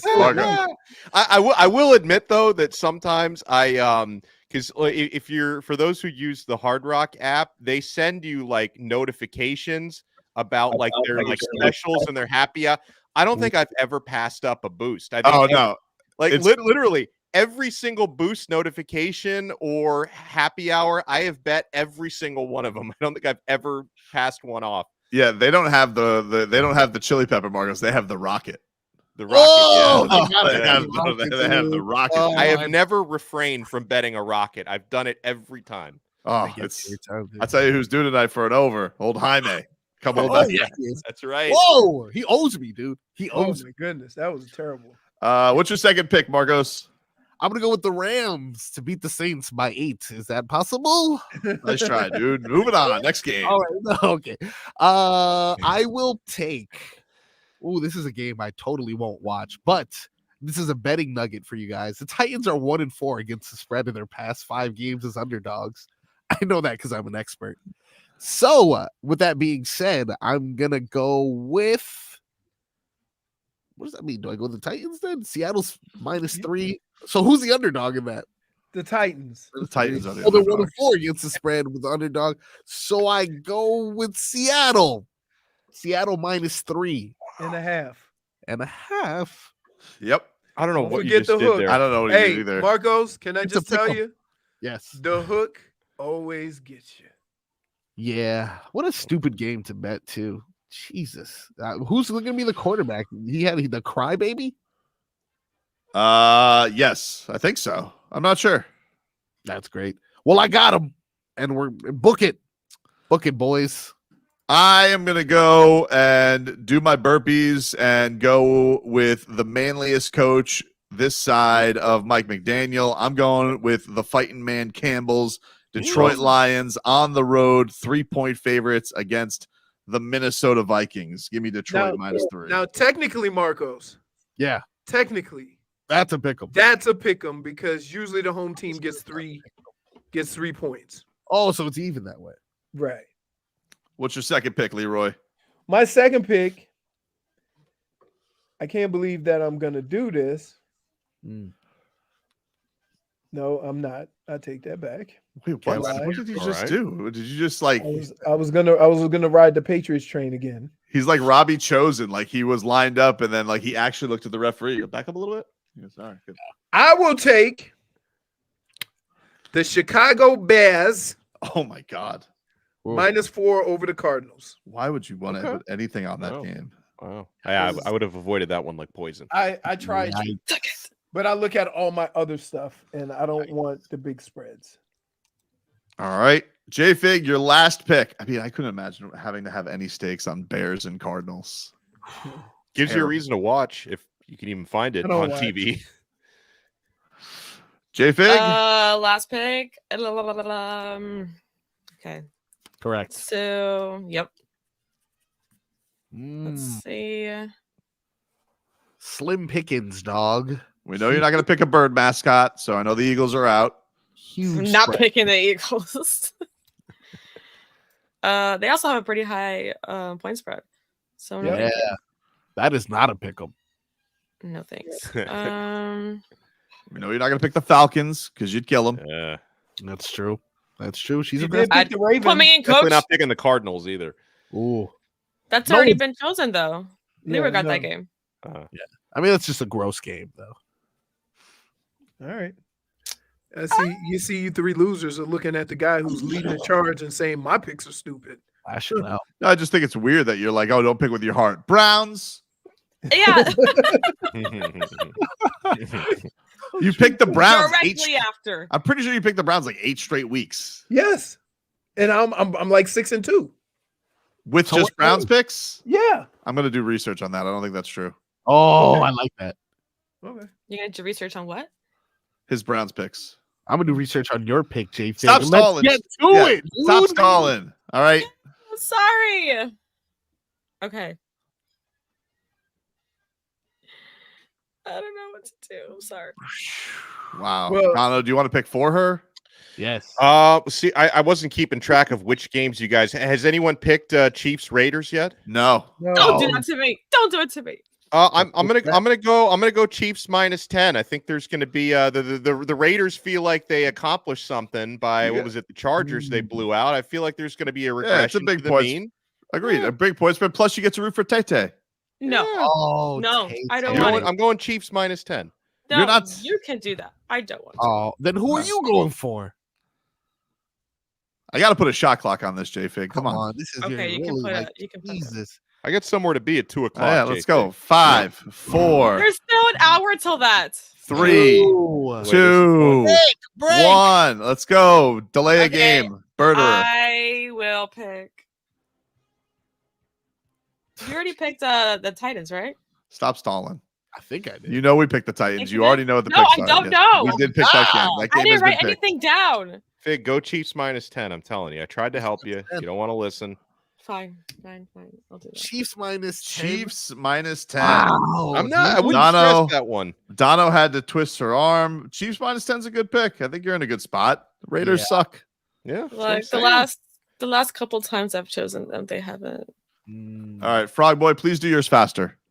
Broncos -7. Let's go. Broncos -7. Broncos Nation. Let's ride. Mr. Unlimited. Unlimited. All right. I'm going to go Eagles -13.5. I was gonna take Tommy Cutlets. Oh, no. Tommy Cutlets is over, dude. It's over. 15 minutes It's of over. fame. It's like over. what's his name?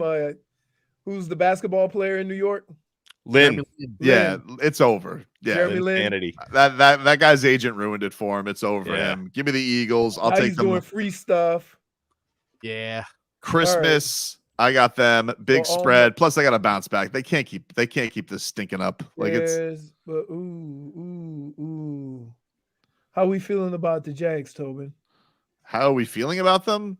I mean, I've told you they're frauds from the start. So I can would give go you with a betting note, though. I would go with Baker Mayfield if I were you. Well, you That should means know I'm that the absolutely Buccaneers, positively going the other way. Great. they're 0-5 against winning teams. I would take the Jacksonville Jaguars Oh, versus the Buccaneers because Sucker. I'm in first place. Tobin is not, and I'm definitely not going to go with what he picks. Okay. Wow. Good for you. Congratulations. Way to bet on Trevor Lawrence. that's a pick'em. I'm not All betting No, on Trevor isn't that Lawrence. considered a petty pick, by the way? It is. No, it's You're petty not. you're petty against me. Don't pick with heart and don't be petty. Leroy's No, choosing I'm to picking do a both. opposite 0-3. because I'm leading him. Why would I go with his picks? That's an 0-3 week for Leroy. I'm calling it. And I'm still going to be in first place. That's a pick'em. Now you're bragging like Marcos. See, Yeah, but except I'm always in the top 1 or 2 every week. So go ahead. Well, thank you for joining us, Tobin. Thank you for taking time out of your day, Yeah. bro. I Thanks, appreciate Tobin. Give D a hug. Thank you very much. Thank you, everybody. Absolutely. We'll be back with more on the other side, right here on the Tobin and Leroy Show. WQAM broadcasting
Christmas.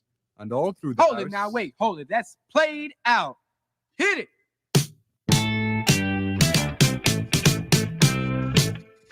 Don't you give me all that jive about things you wrote before I was alive. Cause this ain't 1823, ain't even 1970. Now I'm the guy named Curtis Blow, and Christmas. Welcome back to the Tobin Leroy Show. Live on 560 W. This is old school rudimentary rap. Final live hours.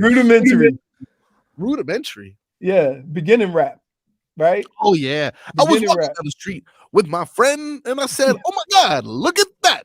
Yeah, yeah, Yeah. It had like a certain cadence always. Right. Yeah. There's the rat. Scooby, good, perfect. We need Scooby's good luck here. You guys wanted Scooby. Here he is. Scooby, let's give you some headlines. These headlines brought to you by the new Palmetto Ford Truck Supercenter. Why buy your truck at a car store? Palmetto Ford. No trucks. Tonight, the Miami Heat take on the Atlanta Hawks. Now, Jimmy Butler's still out. So, it's time to go ahead and look at these damn chili peppers, baby. Oh, God.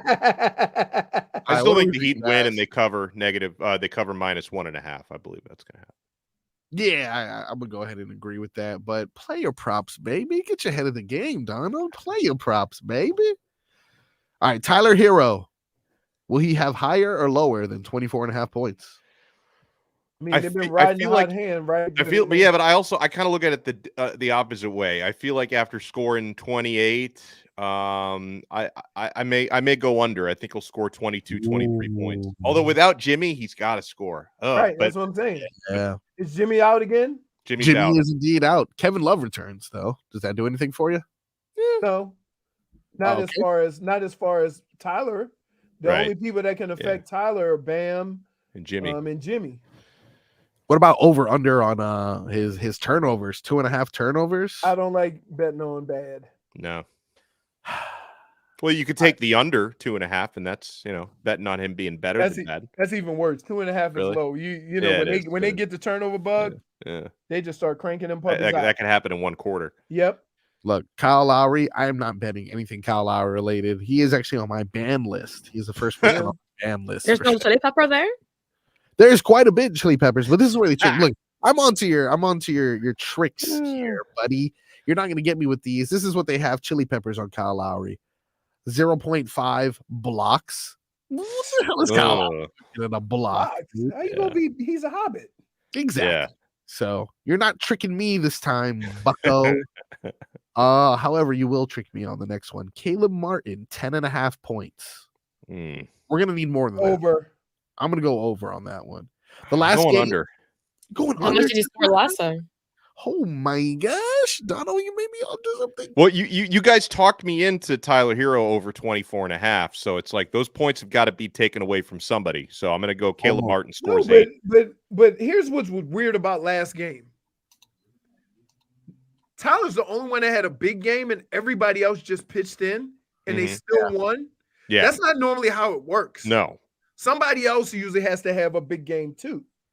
But I think Bam will have the other big game tonight because he struggled. Whew. Yeah, good. Caleb was streaking, and then these last 2 games, as JFig asked, he had 2 points against Minnesota and 5 points against Orlando. Saying take that under 10. Thank me later. Under 10, Donno, you're getting crazy. I hate under 10. Especially with a guy that shoots the 3. Yeah. I don't know. Look, I'm going to trust Donno. I'm going to give Donno benefit of the doubt because don't do that. I don't want to be. I don't want to get an angry text from you tomorrow morning. Like he scored 11 points. It's too low. It's too low. Put it on your kids. What is Jaime? What is Jaime? He's been disappointed recently too. I'm telling you, yesterday was a crazy game, dude. Because he had 10 points versus the Magic. Right? Because nobody really balled out except Tyler, and they still won easily. Yeah. 14.5 is what his points is set at. I do like, however, that his points, rebounds, and assists are set at 22.5. That might be something I'd be interested in. I like the total because I like everybody on that team does a little bit of everything. Yeah. and you only have a couple of guys who are bona fide scorers. He's going to be filling up that box score, I think. Right. All right, listen, Jaime, no pressure, but knuckle sandwiches if this doesn't go well. Knuckle sandwiches. Yeah, that's right. Wait. Hold Yeah, on. what do you think's going to happen if you throw hands with him? What's happening to you? That has nothing to do with this. Yeah. Who the hell's serving up knuckle sandwiches still? No That crust. sounds like 1950s. Betty, if you mess with me, put your dukes up. I'm gonna give you a knuckle sandwich. Put up your duke. Right? Like, who says that? That's not. Listen, you're not putting fear in nobody saying I'm gonna give you a knuckle sandwich. Marcos still gives people the Hertz donut. Do you remember that one? The Hertz You donut. ever had a Hertz donut? That sounds like intangibles. Whole bunch of intangibles. That does sound sitting around. intangible. You tell somebody, you ever had a Hertz donut? They go, no. And then you punch them in the leg. You go, Hertz, don't it? Oh. Yeah, see, no. That's intangible. Yeah. Oh. Yep. Look, where I'm from, they give 2 pieces in sodas. Oh. Yeah. Yeah. Yeah, I've heard that. But I'm gonna start using that. Okay, so if any of you wanna go, then I'll give you a chocolate sprinkled Hertz donut. I don't think it works well when I do it that way. Why are you adding caveats to the donut, dude? You know what? I like the sprinkles. Do that. No, sprinkle. You like that cream filled stuff. Oh, the Boston cream? I do. It's a guilty pleasure. All right, Bam out of bio. I'm going overs for Bam. Over. All right. So his got to be what, 17? You got to hear what this shit was 17, 22.5. Ooh, that is a little high. What about points, rebounds, assists? 37.5. It's the same as last time. I'm not doing that. Yeah. I'm passing. Hard pass. Staying on him. Damn it. That hurts my heart. What about dunks? Dunks is like that. That's a good one. See, there's 2 that they're not giving me that's upsetting. Duncan, I definitely would have taken the over. And then Haywood Highsmith, if they would have had like a steal and like sometimes they give me 1.5 steals and blocks for Haywood Highsmith, and he's really good defensively. So don't you have to pick another team? Go ahead and do that. Yeah, I did a little. I kind of cheated because they gave me a special, and they said that LeBron James over 0.5 points. So of course, that's like free space. Free space and bingo right there. Yeah. So I took that one, and as of right now, the only 2 picks that we settled on 100% was Caleb Martin over 10.5 points, and see, I can't even find the other one. Oh, and Jaime over 22.5 points, rebounds, and assists. Other than that, we tabled Tyler Hero because we weren't sure if he was going to be good, if he was going to be bad, if we wanted to do turnovers. Kyle Lowry is banned, and Bam Adebayo, we really don't know. You are allowed to pick. You are allowed to pick players on other teams, and you're also allowed to take unders. I know. I'm just throwing that out there. I don't know those players, dude. But he's making it sound like he can only fill out a selection if it's Miami Heat players going That's over. what he always does. I got the most information, dude. I got the most information on these guys. I mean, you can go other sports too. There's other sports happening. Sports. Donald, my brain can only handle. I just found out what a pick'em was. Please find a Russian hockey player and go over half a goal, and then your selection's complete. You do bring up a good point. I do always go for one of my cheating picks. Is always the Joker. I put the Joker over assists, but he's not playing today. How about Phoenix Kevin Durant? Chili pepper. Oh my God, it's my worst fear. Jesus Christ. He's already sweating. Take a breath. And he put up 40 points most recently. There's no way he's going to do this.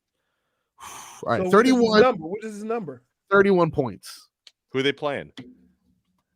They are playing against the Sacramento Kings. To take the over.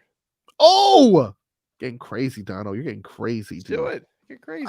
How do you like your knuckle sandwiches? Because I tell you what, dude, a lot is riding on this. Now, do we stay on that same team or do we do Sabonis? I like Sabonis. Do you ever look around, or you just go first page and make all your bets off the first page? That's a good idea that D. Matthews had. Why don't you take some Atlanta unders then? Ooh, see, I like this because that way I can cheer against them. Right, exactly. Another thing is, I don't want to have to watch multiple games and have to be like, I have to wait for 10 o'clock now because Kevin Durant. You don't have to even watch the games. I used to back when I was really heavy into this stuff. I used to when I'd wake up at 7 a.m., I'd log on to see which Korean League basketball games were in progress, and I would live bet them, having no way to even watch the games. I'd wake up at 7 a.m. and live bet Korean basketball games. Yeah, well, that seems like a huge problem for sure. And I am a little worried, but it's okay. I won more than I lost. Can I do turnovers? How about this? DeJounte Murray, more than 1.5 turnovers. Damn it. No one is giving me anything. Scooby? That seems low for a guy that has he's gonna have the ball a lot, right? Yeah, ball right. That's what I'm saying. I'd go over. Yeah. All right. We have the most variety I've ever put on a pick here, guys. So I'm gonna go ahead and confirm it. There we go. $10 broker, hopefully $200 richer. These are our final picks, so everyone could understand what is at stake here. And you know what the reward is. I mentioned it to you multiple times. If the Heat win, you can use my code. LeBron James, the free space there, over 0.5 points. Yeah. Caleb Martin, over 10.5 points. DeJounte Murray, over 1.5 turnovers. Jaime Jaquez, over 22.5 points, rebounds, and assists. And Kevin Durant, over 31 points. It sounds like a winner to me, man. You're gonna be $200 richer tonight. And you know what? You're gonna be eating pizza tomorrow, hopefully. Eating pizza. And you have even more luck because he's wearing a Jaws hat. Yeah. Gonna need By a the new way, remote. I really like it. I got this Universal Studios. Even though they tore down the Jaws ride, they still sell the merch. I've noticed. I mean, it's time. You know what else it's time to get rid of? Men in Black. Oh, I love that At ride. Universal. No, I love it. I always try to get the highest score. That ride's great. You know what they do, right? They use the same rides and just put different covering on them. Yeah, for sure. We can turn that one into the minion shooter. We got much more left on the show. We'll find out who's dead to us, and we'll say goodbye for the week right here on the Tobin and Leroy Show.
You're dead to me.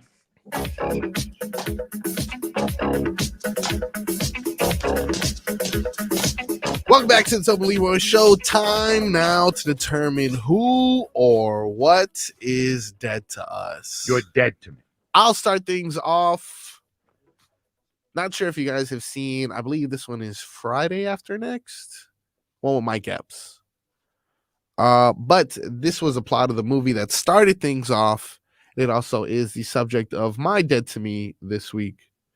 Earlier, JFig and I, yesterday I should say, we're going through some bizarre stories that were sent to us about latest headlines when we stumbled upon a real life Grinch. Not sure who you are, sir. Children just refer to you as a Santa imposter. This man right here broke into a home wearing a red hoodie in California to steal children's gifts.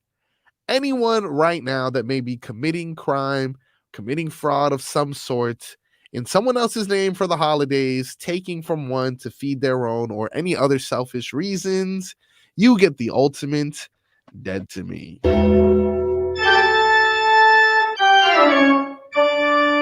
You're dead. Did you see the bad guy from Marvel Comics? Kane? Yes. He's out. Yes, He got in Jonathan. a little trouble. He got in a little trouble indeed. So they dropped booted him. that boy. And they just booted him. started. Yeah, for sure. They Is it Jonathan Majors? Yeah, Jonathan Majors. Yeah, that's the $6 million man. Why? Also Jonathan Majors. Oh, is he? Really? Yeah. We have the Remember, technology. his brother used to be the head coach of Tennessee. Oh, that's right. Yeah. Not the actor, the other guy. The actor's brother. Yeah. Kang's His name brother? is John. No. Okay, the original. $6 million man. Yeah. His name is John Majors, the coach of Tennessee. I can't think, but his last name was Majors also. Okay, but you can't talk about a guy from 1973 and a guy from 2023 and then say his coach or something. No, but he was a Tennessee coach back in the day, like in the 80s. No one knows what the $6 million man is. Only me, because I'm culturally a genius. But everybody knows who the $6 million man. Did you know what the hell the $6 million man was, JFig? Nope. If he breaks it, we can rebuild him. Yeah, exactly. See, I only know those things because, again, I'm a cultural genius. But it's one word for it. Bit of a dated reference there, you know. So who is your dead to me, Leroy? So I don't know who this individual is. Huh. But I was crutching across the parking lot and somebody honked their horn and gave me the finger that I wasn't going fast enough. That is not Yes. funny. It's not Wow. I'm like, I'm laughing because of Marcos. Stop it. Like, I'm going across the street and go, hey, get a move on it. And I'm like, That is not as funny as I'm making That's it seem. messed up. You're it's dead. messed up. I'm like, I can't do nothing. I'm in so much pain. Yes, that was Schmeeth and Schmolnick. He was live in person. It's true. You ran into him. I'm like, That is I'm in too much pain to actually give this the time of day. That's But just I'm gonna keep you in a special place. That's great. Yeah, they earned the ultimate dead to me as well. You're dead to me. Bum. Figgy, would you like to go next? Sure. Are you still on the waiting list for anything? For everything, actually. Everything. For everything. I miss days where I didn't have to do no waiting list, no queue, no nothing. All I had to do was go to Ticketmaster and get my tickets. Or I used to love when I would go to the mall or something, go to Ticketmaster and get my little ticket there. It was easy, not complicated at all. But whatever. That's not what's dead to me this week. This week, Marcos is dead to me. Whoa. Oh, I know why. Because you called me out. I thought we had a little secret. Wait. Put it up. No. There's There's going to be no visuals, but this man calls me out. on the group chat. I'm here trying to do things with my family. They asked for help, and I'm just being a good person, a good cousin. And then I see my phone blowing up, and it's this jerk. Wow. Calling me out with visuals, too. Look at me when I'm talking to you, Marcos. Sorry, I'm loading some images. I apologize. Oh, You're not loading it wasn't them, John I will Majors. delete It was them. Lee Majors. Lee Majors. Majors. I was going to say that sounds more familiar. Lee Majors. Lee Majors? You took me through the entire reference of that show with the wrong name, dude? Wrong major. 50 years ago, dude. Pipe down. I'm sorry. I guess I do deserve to be dead to people. I've been laughing. So wait. Especially By because the you're way, laughing at Leroy, too. by the Yeah, way, yeah. it was funny, but it fits your MO, Jennifer. It was not my fault. Actually, the only reason why it's my fault is that I didn't read. Oh, so you didn't even know that was on the shirt? No, I just grabbed it and left. I'm not sure if you guys are aware, but JFig was wearing a mildly inappropriate shirt yesterday. And you know what? I just wanted to let people know that it is unacceptable. It's not something that we stand by. You ever see her opinion does not reflect the opinions of this show and the station. I just want everyone to be aware that it was something that, you know, kind of brought us to tears. I think Donno could have, he didn't even have the words to describe exactly how he I was was feeling. disappointed. It affected my entire performance on the show yesterday. Your entire performance? Can I It just affected say my no, performance. can I say, couldn't Jennifer, concentrate. I was very offended. I didn't know. You I look didn't very know what to do. Grinchy in that picture. Thank you. Like, Oh, she you looks know, like she's about to say. She looks She like she's decided trying she was to going steal to change Christmas. her seat. She's no longer sitting in that seat, according to her. So Leroy, when you come back, you may have a different chair. Oh, yeah, that's another thing. Another thing. Whoever is messing with my settings in the Ooh, studio, yeah. dead to me. You are You're dead to me. Because you wasted an entire segment that could have been avoided. Marcos! Marcos! It was a very inappropriate shirt. I apologize. I just did it. Couple of strategically placed candy canes, and there you have it. Look, I just saw green and candy canes. I grabbed it and I went through the door. And your mom bought that? My mom bought that, but then she didn't realize either. Oh, she didn't know either. No. She just thought it was a cute Christmas She thought it was shirt. cute. She thought her and I had the same vision. We saw green and candy canes and ugly sweater. Little did we know it was a dirty, ugly sweater. And if you look at the text messages, I was texting her. Nobody knew. No one knew. So Marcos then I'm in the pointed it out. studio. We're in the studio, and it's like three of us, and they're saying, "What's on your shirt?" And I said, "Candy canes." Yeah. Then they start reading my shirt, and Did you have to, There like, was some did you have to like leave the room because you're like, oh my god? I what was is that? shocked. I was just so shocked. Yeah. It wasn't a good look, but it's okay because there was also It inappropriate was funny, but it was just inappropriate. I mean, I didn't want to wear it on air. It was inappropriate. pajamas, people in pajamas. It was a crazy day, Leroy. It was Oh, crazy. so everybody, it was wear your ugly sweater.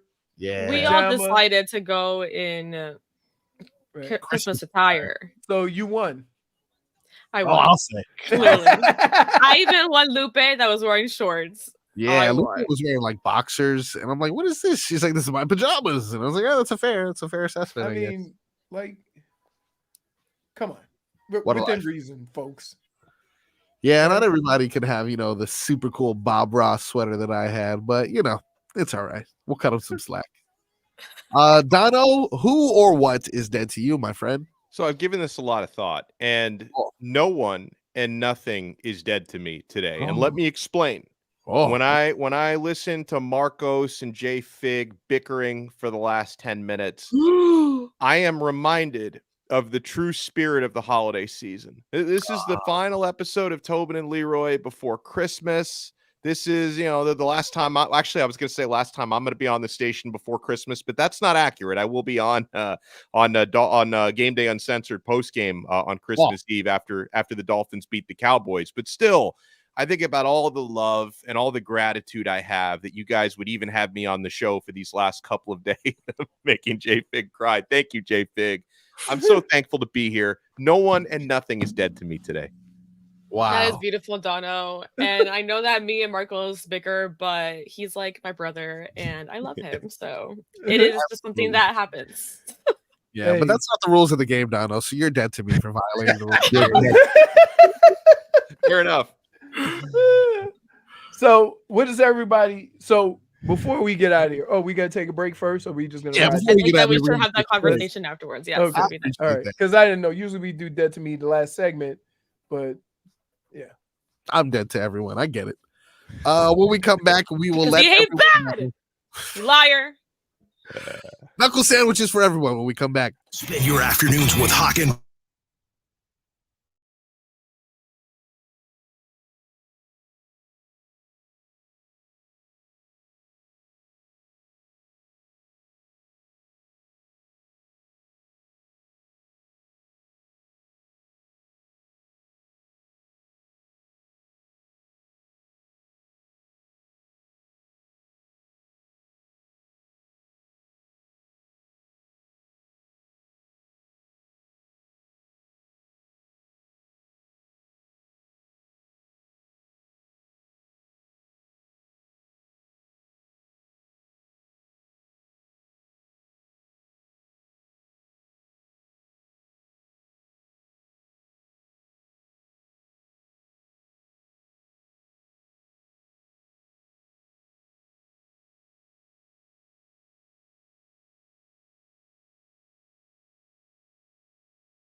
Navidad. Feliz Navidad. Feliz Navidad. Prospero año y felicidad. Welcome back to the Tobin Leroy Show. And Scooby. Can't forget Scooby. Scooby's got a sweater on. Is it offensive, whatever Scooby's wearing? No, there's no lettering on this. Look at it. It's a good He question. loves it. Gotta ask that nowadays. Yeah, Scooby's looking like, here we go again with the Christmas clothes. He loves it. He loves it so much. It has been a little chilly though. So I'll Yeah, come it has been. back this time. What does everybody got planned for Christmas? I will be heading to Orlando. Oh. Yeah, O-Town, where a majority of my family is at. It is my child's first Christmas. Okay, cool. So I'm going to be doing the smart thing. And I will be wrapping up bananas and avocados that I already own and giving him those because what the hell would he know the difference anyway? The problem is that anything you buy for your kid now lasts like 2 months. Yeah, so I'm going to go ahead and probably not get him anything. What I do is when I give like babies gifts and stuff like that, gift card, not because I'm being lazy, but because then you can, like, as they get out of clothes, you can use the gift card and then, you know what I mean? Buy some new clothes. Right. When I would give my son gifts, like before he was 2, because like eventually he would actually appreciate the toys, but he would just play with the packaging. Like he would play with the box. Which is so disappointing, right? It is. It's like, okay, yeah, I got you this $25 toy, but feel free to only play with the packaging. They like, we got the dogs something, and they tore open the box and played with the box, in and out of the box, rolled around with the box. I'm like, how it goes. Could have got him a box. Yep. Just get the tadpole a box and call it a day. I will. I promise you guys. I definitely will. Or I'm gonna tell you what you do. You're on to something here. Bring them around family. Oh yeah. They're gonna buy nothing but gifts. That's the thing, dude. And little tadpole don't know where the toys came from. For sure. They can be like, Mommy, Daddy, thank you for taking me to get the toys. Absolutely. Like they don't know who, they can't read. You say this is from Mima and Uncle Ray and all that. They don't know. I'll lie to him. I will lie to his face. Well, Not a guess problem. what? Since I don't like liars, I'm gonna call you out and I'm gonna show him this video. Oh wow. man. Well, that's great. I'm gonna show him that naughty shirt you wore yesterday. That's bad parenting on your part. I don't know about. Hey, Look, I want to put him in this though. There you go. Look at this Grinch. Look at that, dude. Look at that. That'll Does be he perfect. have a little tail in the back so you don't have to like get undressed to change his diaper? Oh, they got these weird buttons on the bottom though. Yeah, It's really like the onesie buttons. Yeah. I like the zipper. They have zippers that come from the top and the bottom though. That's perfect for like in the middle of the night. I don't have to take anything off, just bottom zipper. Life. I'm not gonna lie. Even my brothers who have had kids within the last 5 years or so, whatever technology they made after the pandemic, I've gotten everything. I got that. I got this. I got that. And it's perfect. It's made my life so much easier than I know it was previously. So besides the lack of sleep. Yeah, that is horrible. That is horrible. And now, man, this sickness thing, dude. There's like a sickness going around. Hey, Oh yeah. Wait. People like Tadpole gonna have the sniffles till he get to the second grade. there is something going around. No, but there's kids go to school and that's how they build their immune systems. Yeah. Right? With all the other kids' germs, they gonna have the sniffles and runny nose throughout all of their till about the second or third grade. You're like, wow, you got a cold again? They just fight it. And it passes to us. So now my fiance is currently sick, and I'm like, in comparison to everyone else, I don't actually have time to be sick. So even if I am feeling something, it's like, well, I gotta do stuff. So I have unfortunately drink some Tussin, you'll be all right. Yeah, I'll be fine. I'll just keep it moving.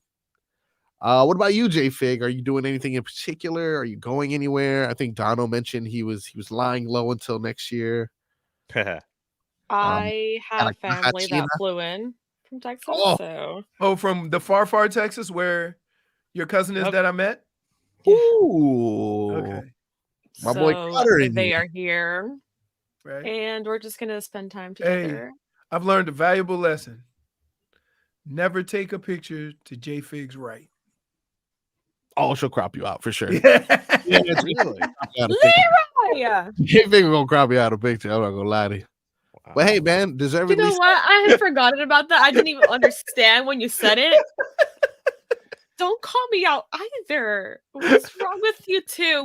Wait, Donno, first of all, doesn't first of all, it was a boss move, right? But second of all, not Miss Sweet, innocent Jennifer out. Like, so there's a different side of you that we haven't we haven't seen. All her So Christmas that's pictures why are we're gonna be just shocked. her. What'd you say? All her Oh, Christmas pictures are just gonna be just her.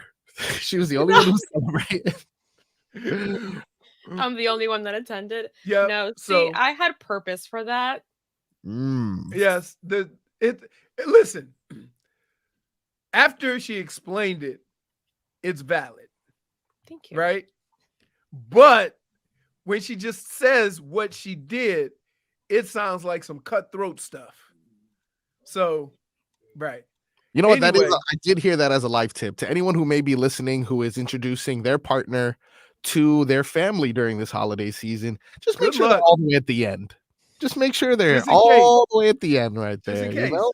Just in case, guess what? all You're I know that is- beautiful picture can stay beautiful. Just All- crop it.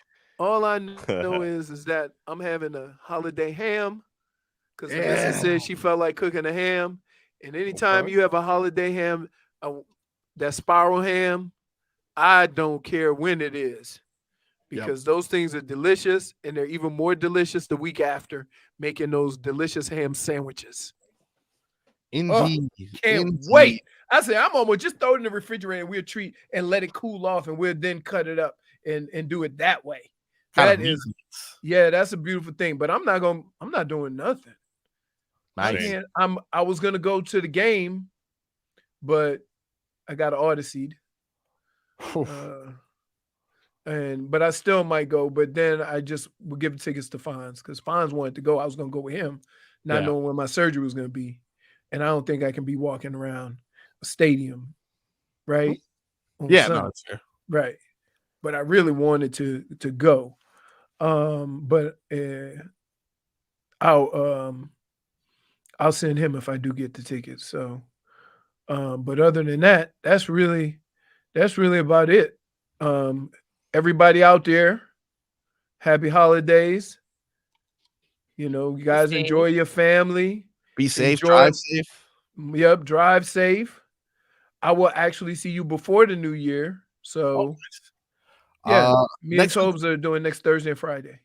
Well, we can't do next Thursday because next Thursday we got something going on, if I'm not mistaken. Donno, do you know what's happening next Thursday, the 28th? Yes, I certainly do. The old Pinstripe Bowl. Oh, the Canes play? Then. That's right. Absolutely. What time is that game? 2:15. Oh, so they're gonna do that 7 hours of pregame, which takes us at right 15-hour pregame. 10 o'clock. Oh, so we're off on Thursday. We are off on Thursday. We're off on Monday, and on Friday, because of the Gator Bowl, we have 2 hours. Okay, good. I like 2 hours. 2 hours it is. We'll see you guys next week. Everyone, enjoy your holiday. Donno, thank you for joining us. Thanks, Donno. Always a pleasure. Always a pleasure. Leroy, thank you for powering through that surgery and coming through. JFig, thank you for wearing an appropriate shirt. I really appreciate that. Well, you know, she does have, okay, what is that? Skull. It was tight, but it's 2 skull hands. 2 skull hands, of course. Skull A hands. little offensive. Hey, JFig. Wait, It's not offensive. There's the heart. Jennifer. Yes. In this world, we call that a skeleton. Yeah, skull hands. Skeleton hands. I said that first. You said skull. I said skeleton hands, and then I said No. skull. I said skull hands. I understand. Yeah. Okay, you know what? Whatever. All right, I'm sorry. All right, You guys look, have fun. enough bickering before the holiday. We'll talk to you guys next week. Hope you mother have a good day. Game day